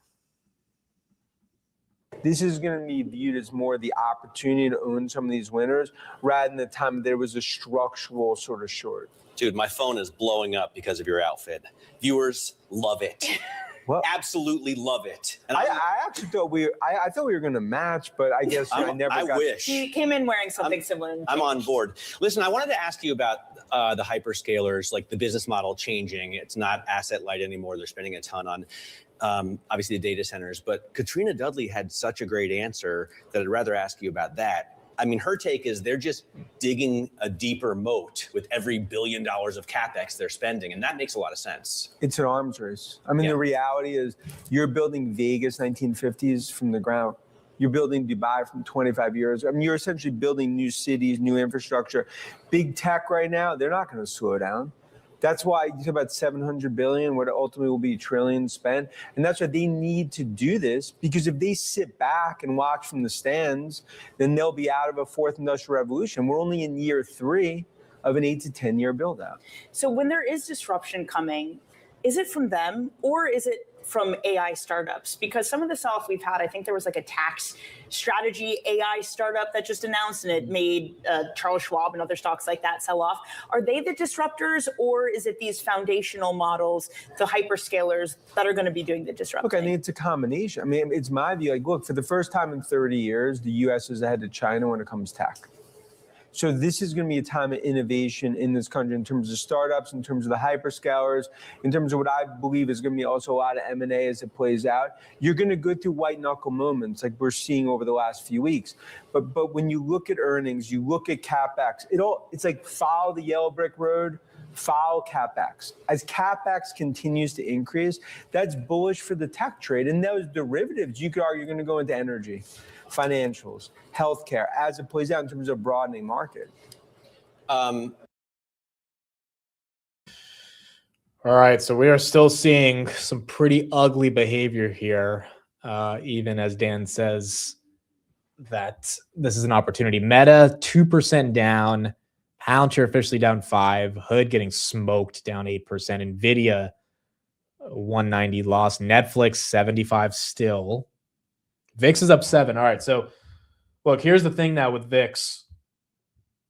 Where does it stop? Eventually it will stop. If it doesn't stop, we are going much lower. We're at almost 19. VIX is up 7. Let's see. A lot of this is algos, stop losses, margin calls being triggered.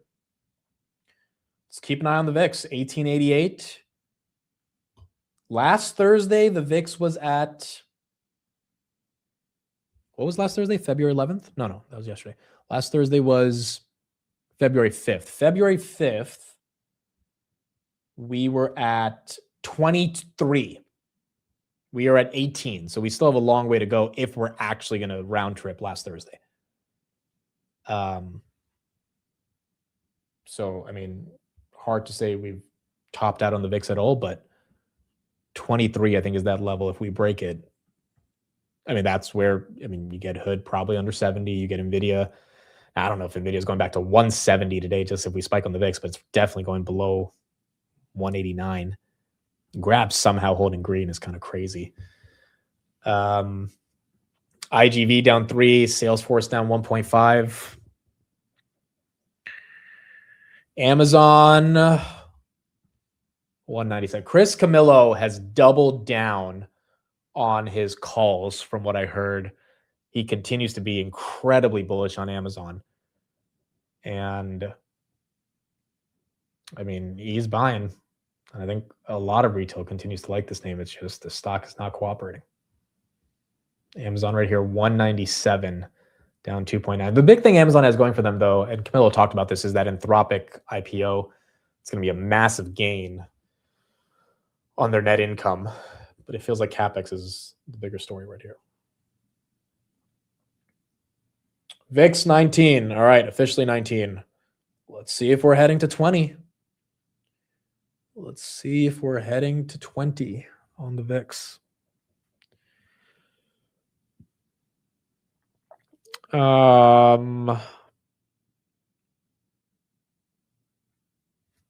Exxon flat and phase down 5. CPI expectations. Again, the street's wanting 2.5. Just got the Wall Street expectations. Wall Street's pretty much expecting the same. 2.5. Yeah, 2.5. So the median forecast from the street is 2.5, and the median forecast from the BLS also seems to be around that range. So 2.5 is what you got. If we come in at 2.4, that'd be really bullish. But tomorrow, we're going to find that out.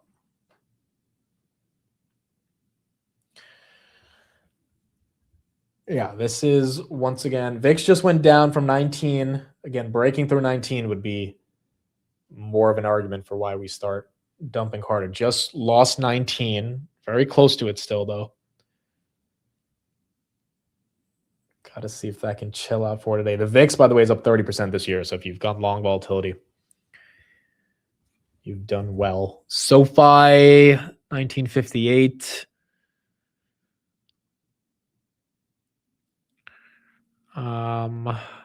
Silver is still down. Yeah, I have VIX at 1894. Oh, just spiked above 19 again, 1910. S&P, lows of the day, right as we see that spike. Oh, this is going to be a long day. Until this one chills out, it's going to be a long day. I mean, I never thought retail would bail on Palantir. It's sad. I don't think it's retail bailing on Palantir. I think it's Palantir's a SaaS name, and as great as that quarter was, SaaS is getting demolished. Obviously, Palantir has an expensive multiple. I understand that. That's another reason the stock could have always been vulnerable. But if AppLovin's down 20% off 65% revenue growth and 84% net income growth, Palantir is not going to be able to hold up. Neither is Shopify. Neither is any of these names. I don't think people just woke up in February and started selling off these names. I feel like this is a much more systematic rotation. that kind of went the opposite the past couple of days, and then today it came back. And what's the catalyst for it coming back today? It's not AppLovin's earnings. It's not Shopify earnings. I mean, what is? I don't know. Is it? I mean, obviously you could blame the algos, you could blame the hedge funds, but whatever dip that was bought in software the past 4 days, completely wrecked, right back down to these levels.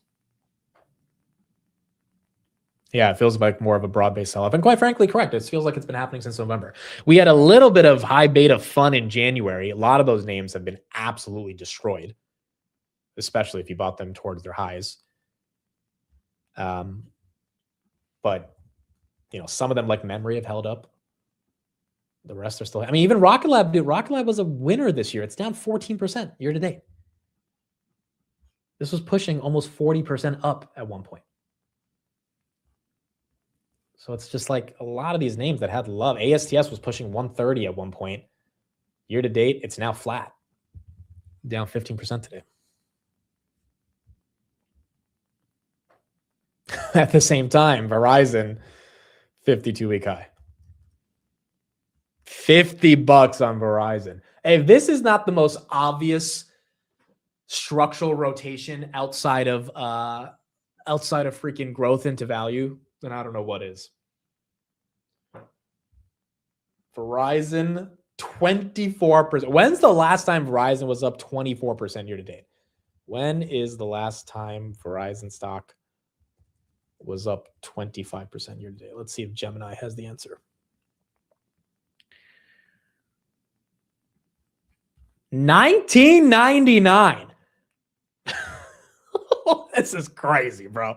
Or sorry, 2006. 2006 was up 34%. But before 2006, 1999. Dog, that's crazy.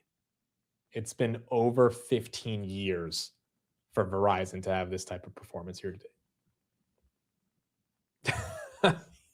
You know how I said in the beginning of the year, do we think Verizon's outperforming Nvidia? Well, I mean, who knows at this point? Nvidia 189, S&P 687, you low the day. VIX is still spiking, folks. 1935 on the VIX. Continuing to spike. At some point, it's going to top out, but it might end up being in the 20s like last week. It's only just February. Well, that's a good thing and a bad thing. It's a bad thing that it's only February and we're seeing this type of a flush out, but it's a good thing because like there's a lot of time left in the year either to keep going down or to recover, which again, when I mean recover, S&P could go up 0.5% tomorrow and recover, but it's these individual names that need a bit more recovery.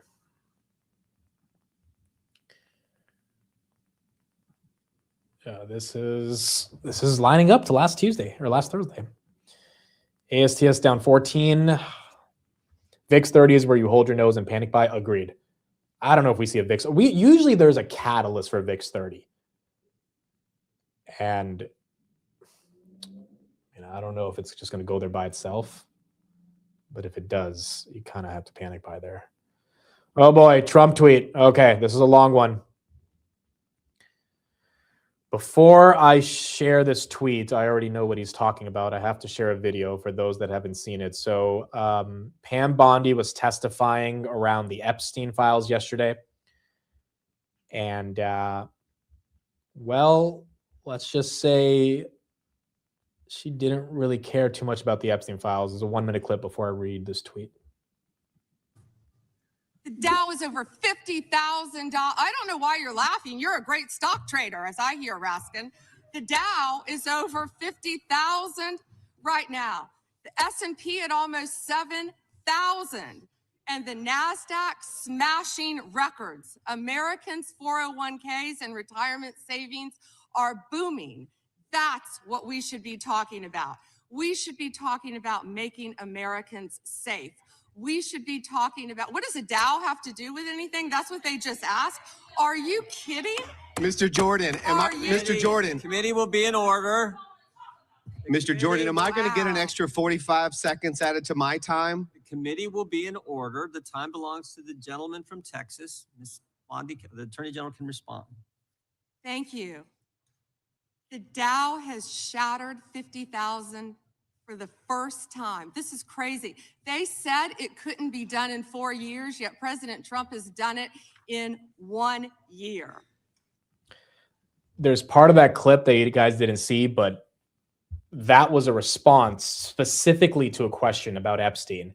And that's what made it so viral. It's like, okay, the Dow's at 50,000, but like, there's something else that's really important that people want answers to. So here's what Trump just tweeted.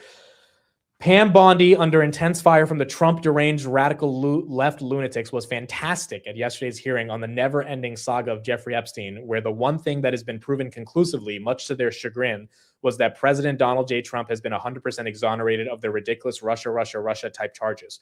Actually, it is the slimeball Democrats, many of their big donors and politicians, that have been proven guilty. Republican loser, sanctimonious rhino Congressman Thomas Massie made a total fool of himself yesterday, fighting aimlessly against a hopeless agenda of hate and stupidity, as most clearly stated by his crashing job approval numbers in the great Commonwealth of Kentucky, where a military hero opponent, Ed Galerin, is crushing him in the polls. He is now in wacky Liz Cheney territory. Nobody cared about Epstein when he was alive. They only cared about him when they thought he could create political harm to a very popular president who has brought our country back from the brink of extinction, and very quickly at that. In fact, this attempt by the Democrats to take away attention from tremendous Republican success is backfiring badly. Maybe they should focus on their quest to open our borders so the world's greatest criminals have transgender for everybody, or get men, no matter their size or strength, to play in women's sports. Thank you for your attention to this matter. Look, I don't know if Trump is going to, S&P down 1% now, is going to easily get people on his side with this stuff. If anyone's gone through the Epstein files, it's bad. Like, it's really bad. Like, stuff that I can't even show on the stream. That's how gruesome it is. Even reading some of these emails would not be appropriate. So now that everyone's seen it and people want answers, dude, and the worst part of this was, forget the video I just played. The worst part of this was this photo where the Epstein victims were in the courthouse and Pam Bondi refused to look at them. Like, this is the Attorney General of the DOJ. This is the biggest case of our country. I would imagine it's the biggest case of 2025, 2026, and American people want answers. And she's not looking at them. She refuses to acknowledge them and only acknowledge the Dow being at 50,000. And then you got Lutnick yesterday, who said, yes, I was on the island. I was with my wife. We had lunch for 1 hour and then I left. It's like, I don't know if Trump tweeting about this stuff easily distracts people from thinking about it. So I don't know. I mean, I don't know if this is also going to affect the markets, but I mean, Trump tweeted it just now. So he obviously is thinking there's enough of media attention where he needs to give a response. I mean, like, she went viral. Yeah, I mean, that video had 50 million views. That was only on X. I can only imagine on Instagram and YouTube and all the other platforms where people saw that. So I guess this will be something that Trump has to continue talking about for the rest of the year as we get into the midterms as well. Market still selling off. S&P lows of the day, 686. Continuing to get hit. VIX is still spiking. I think VIX 20 is not crazy to see. 1967 on the VIX, up 11%. That's also why you're seeing a lot of these names getting hit hard right now. Did you watch the hearing? I watched a little bit of the hearing yesterday. I saw a lot of clips. Obviously, the biggest clip was, there was one guy accusing that she was lying under oath, and it was going back and forth, and then she got frustrated, and then she started this whole rant about the Dow Jones. And I don't know. It was just one of those things yesterday that went really viral as people were seeing it. Adobe, that's down 2. Microsoft below 400. IWM down 2. The Dow is now below 50,000. Speaking of the Dow, can't say the Dow is 50,000 anymore.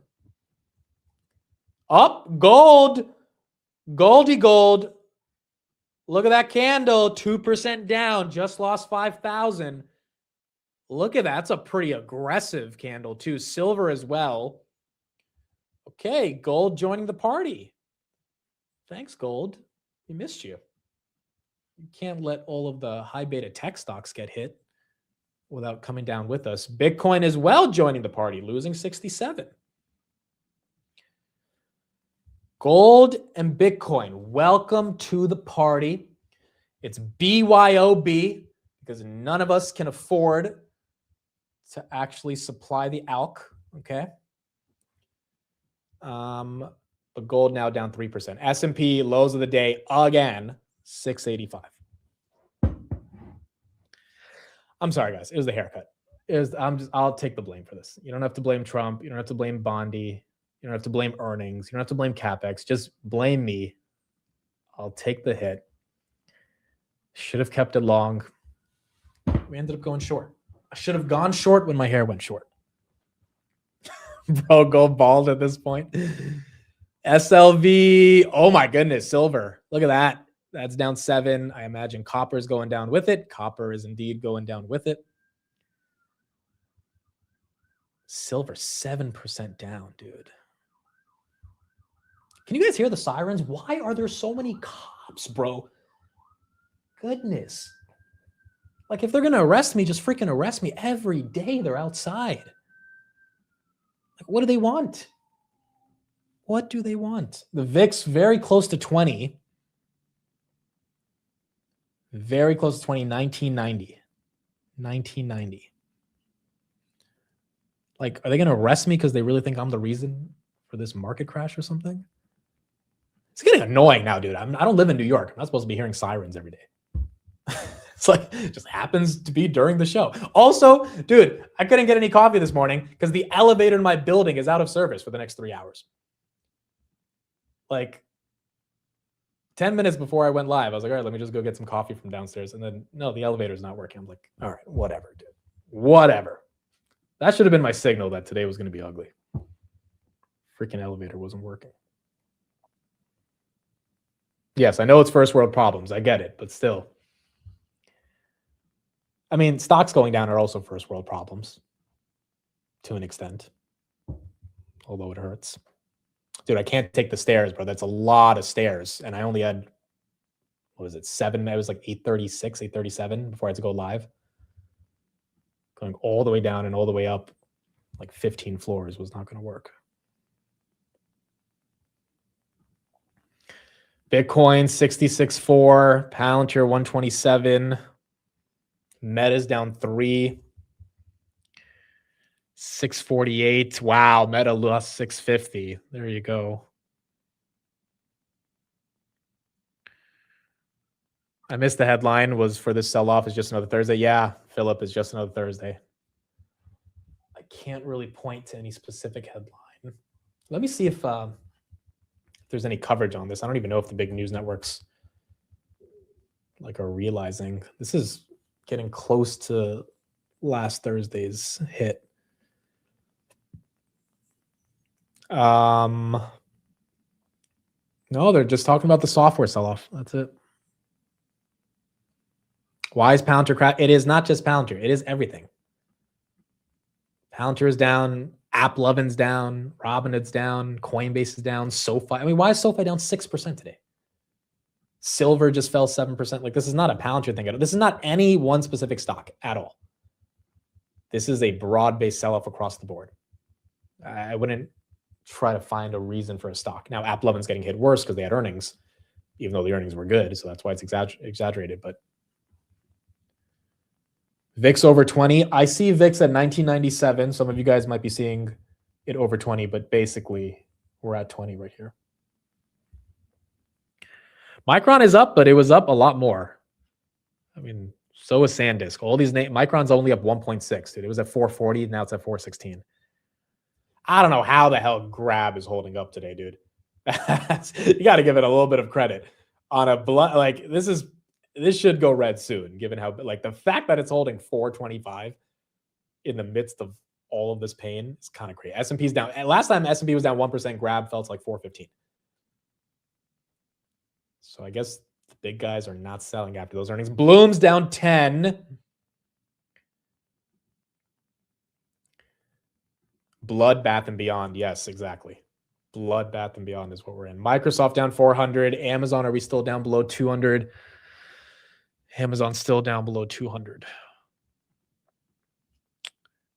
Galando, thanks for the super chat. Thank you for the haircut. I'm buying this dip. Awesome haircut. I don't care about the market being down. I mean, look, I understand people wanting to buy this dip. It is not as juicy as it was last week on the indices. However, I think the number one reason why people get a little annoyed at buying the dip is they don't know why they're buying it. AKA, they don't know why the dip has happened, and they don't know, like, if the dip is for a stupid reason, you buy it and you say it's a stupid reason. If there is no reason, you have to assume it's a stupid reason and that it recovers.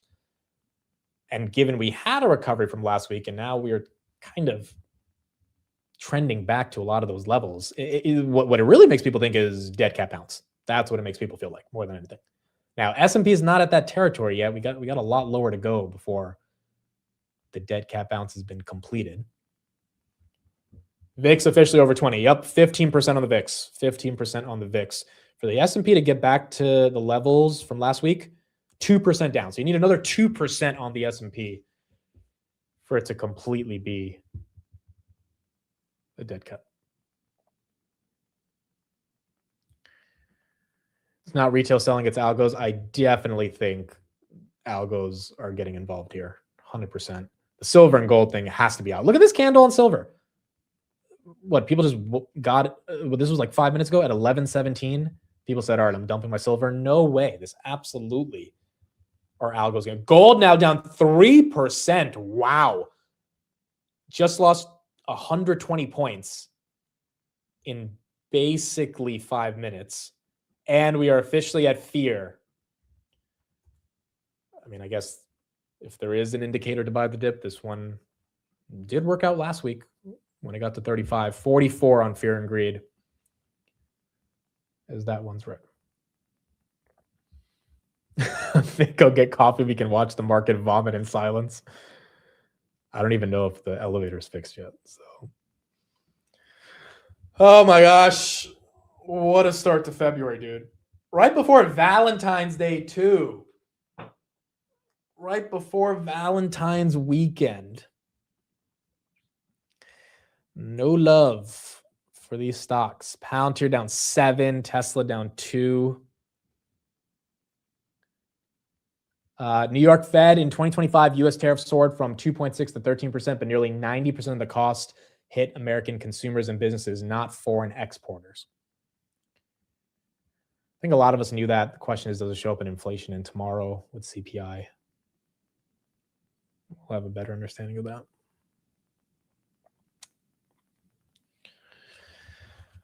My girlfriend and I are going to McDonald's for Valentine's Day.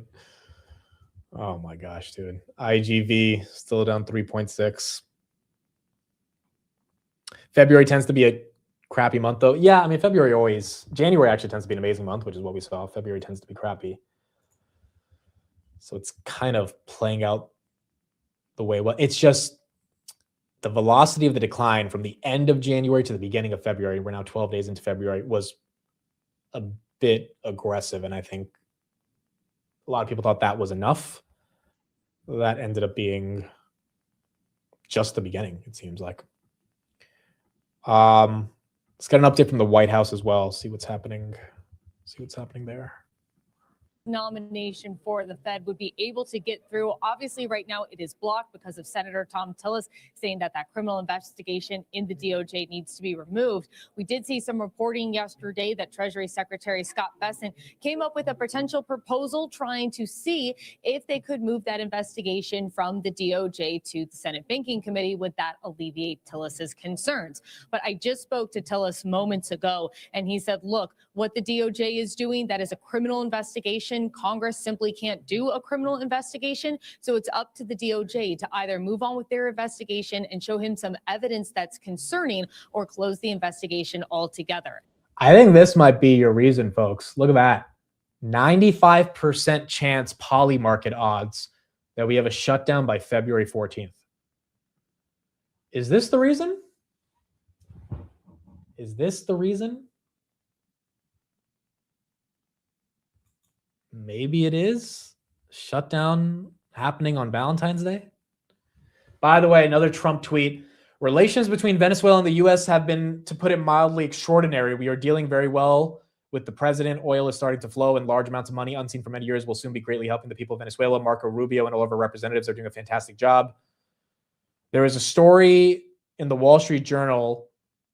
It has no authority in any way, shape, or form to act on behalf of the United States, nor does anyone approved by the Senate. Without this approval, no one is authorized to represent our country. Okay, so Trump basically saying Venezuela is going fine after that Pam Bondi tweet. I think this might be the reason, guys, this shutdown odd.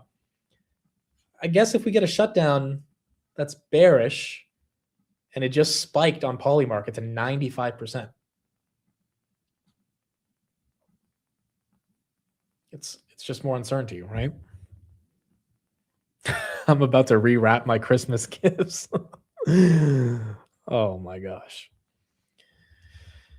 App loving 20% down here. SMR down 4. Amcor down 10, dude. Goodness gracious. QXO down 2. Duolingo down 1. Webull below 6. Archer down 5. Silver down 10%. Silver's, are we going to see a day like we saw 2 weeks ago? Spot silver down 8.1%. There is no way this was just random, these candles. There is some bank, some institution, maybe some central bank that absolutely just pulled the rug on silver and gold. Who's buying it? That's the question. I mean, that was the question last Friday. And I think part of the reason people wanted to get out of the commodities is because you don't want that aggressive type of volatility. But what's going on? There is no answer. I know it's my job to have the answer. There really is no answer. Maybe it's the job numbers not being interpreted as real as of yesterday, based on what Goldman said this morning. Maybe it's this government shutdown thing happening. Obviously, it's definitely a lot of high-frequency trading exacerbating the sell-off. But there's no reason for the VIX spiking other than the VIX is spiking. $20.24 on the VIX. I don't see the headline that would cause volatility to spike. The Canada tariff thing I don't think is a big deal because the Senate's not going to pass that. So I don't think the market can be like, oh, the tariffs are going to go away. Unless Republicans side with the Democrats. I don't see that happening in the Senate. So I don't think that's the reason. I don't think it's Japan today. The yen was actually down today. Any excuse will do. Netflix is down because, remember, we talked about it yesterday. Outside of the sell-off today, there's an activist investor that took a $200 million stake in Warner Brothers, and they're going to try to stop the Netflix deal from happening. I don't know if they're going to be successful or not, but that was the headline yesterday, which probably cascaded into Netflix getting hit.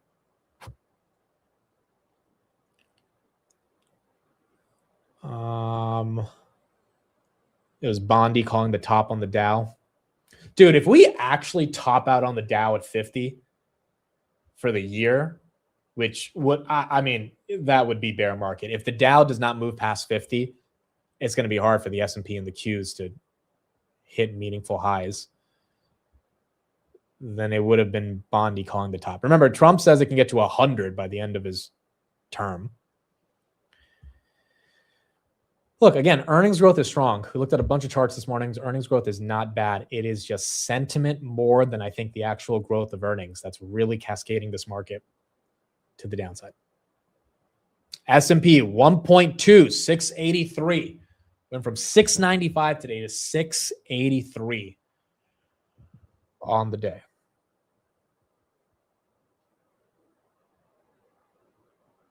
Still about silver deleveraging possibly. Wow, gold down 4% now. GLD getting hit pretty hard. Again, I'm looking for more reasons, but I don't see anything.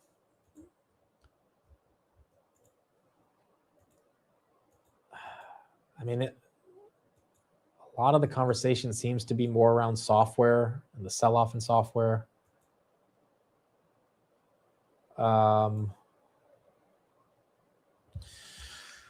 Let's pull this up. Let's see if we have something here.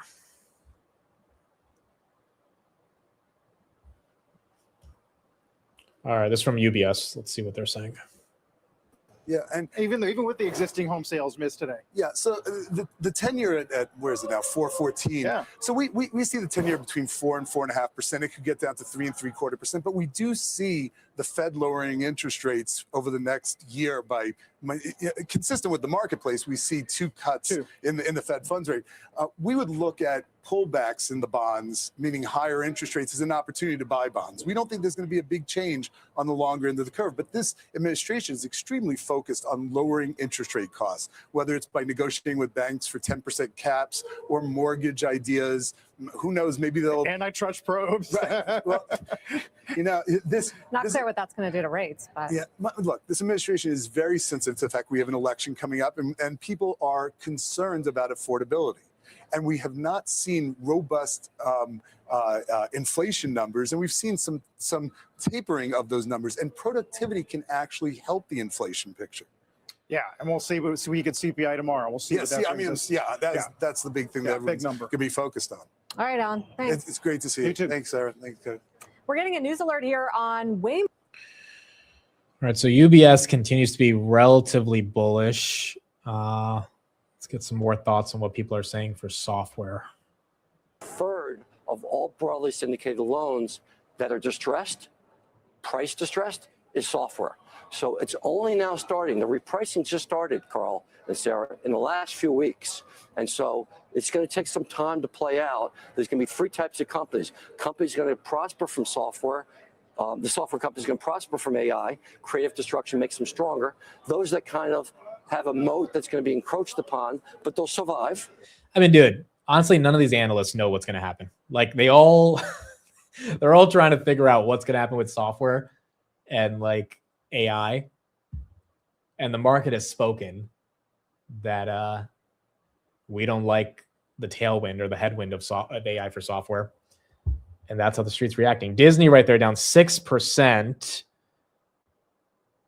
Yeah, Disney being down 6 is also kind of weird. You would think Disney not catches a bid. It's not necessarily a value play like Verizon, but you wouldn't think it gets chopped like a bunch of the growth names today. So again, very weird that some of these names are just getting absolutely hit. Silver still down 8. Got a very little green candle right there. If you take a magnifying glass, you could see it on the S&P, 683.53. Then we bounced 684. Let me check the VIX. VIX did get a spike up and down, 2059 down to 2003. Let's see if that VIX can keep going down. If it does, VIX now below 20. If it does, we might have a little hope that maybe that is enough of the sell-off today. But we still have to see.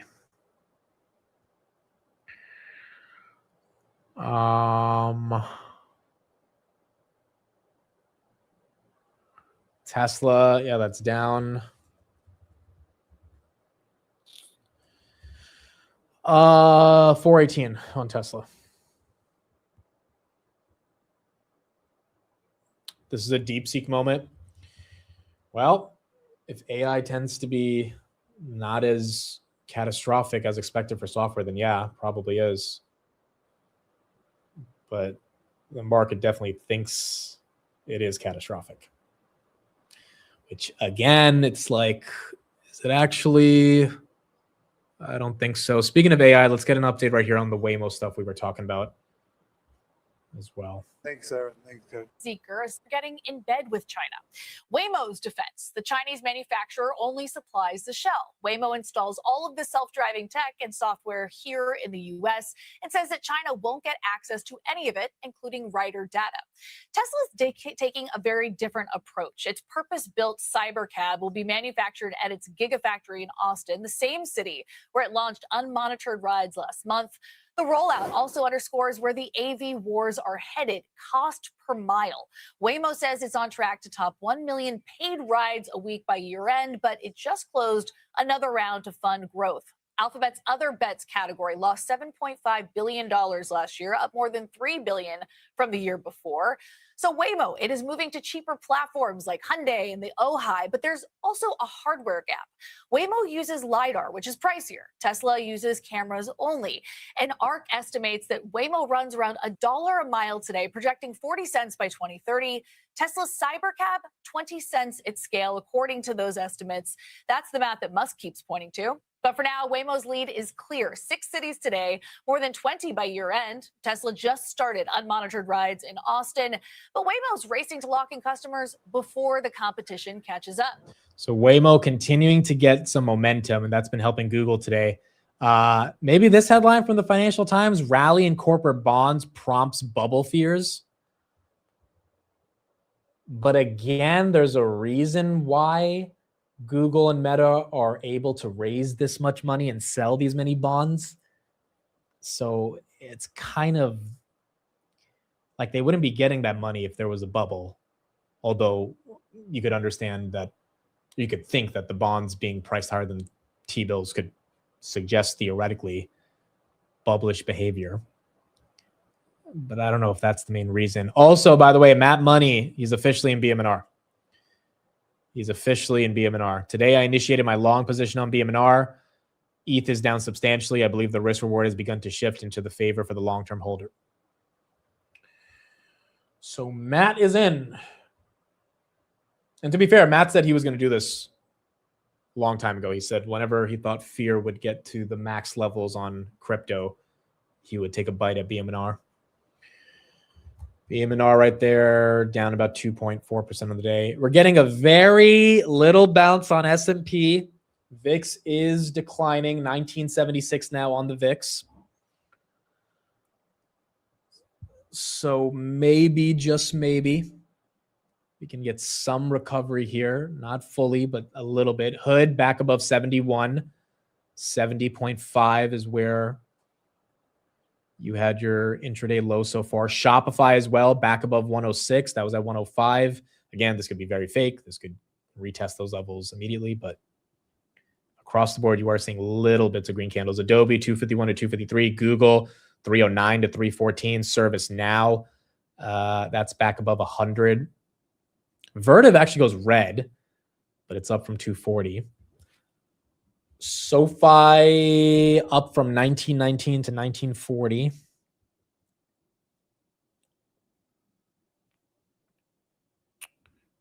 And gold is still down. This whole sell-off feels fake in your opinion? Yeah, I mean, again, there's just like last Thursday. Well, last Thursday it literally was fake. There was literally no reason. And Friday we recovered everything, and then Monday we kept recovering. Not on every stock, but on the index for sure. Like Qs and the S&P were very close to all-time highs on Tuesday after the Friday, after the Thursday sell-off last week. It's just wild if that were to happen 2 weeks in a row. A sell-off that is an ugly sell-off for no apparent reason, and then the next day a full recovery. I mean, literally, if Friday we get a big day on the S&P, then that's exactly what happened last week. But we got to see if this VIX actually comes down. If not, then this might not be holding on. ASTS down 15% here. 15%. Oh boy. Oh boy, oh boy, oh boy. All right, guys, I think that's it for me. I mean, I don't see any other crazy headlines. We'll be back on the close. We'll have Jason on for TT, so we'll definitely get his thoughts on the technicals. Lots of earnings today as well. Pinterest, Roku, Toast, DraftKings, Rivian, Applied Materials, Arista, Airbnb, Coinbase, Twilio, Dutch Bros, Instacart, Dexcom, Wynn Hotels, Vertex. You got about 15 companies reporting today, so I'll probably get through all the earnings by like 4:40ish, and then we'll have Jason join, and then we'll have him on for an hour and a half, and that'll be it for today. The market's so bad, and Mick can't even afford a hat anymore. Yeah, basically. Oh boy. Ugly day. Let's see, man. Let's see. VIX now lowest it's been in the past 30 minutes, 1965, which means the S&P should, S&P continuing to get above 685. Let's see. Meta back above 650 from 645. Tesla, are we at 420 at least? Yeah, Tesla 418 to 420. All of these names move up and move down at the same time, increasingly contingent on what is happening basically on the VIX, and then VIX as a function of high frequency trading and algorithms. And they all get hit pretty bad. And now they're all slightly bouncing. And hopefully that bounce can somewhat continue. Even Palantir, 126 to 128, end phase 4413 to 4450, Microsoft back above 400. I mean, all of them kind of happening at the same time.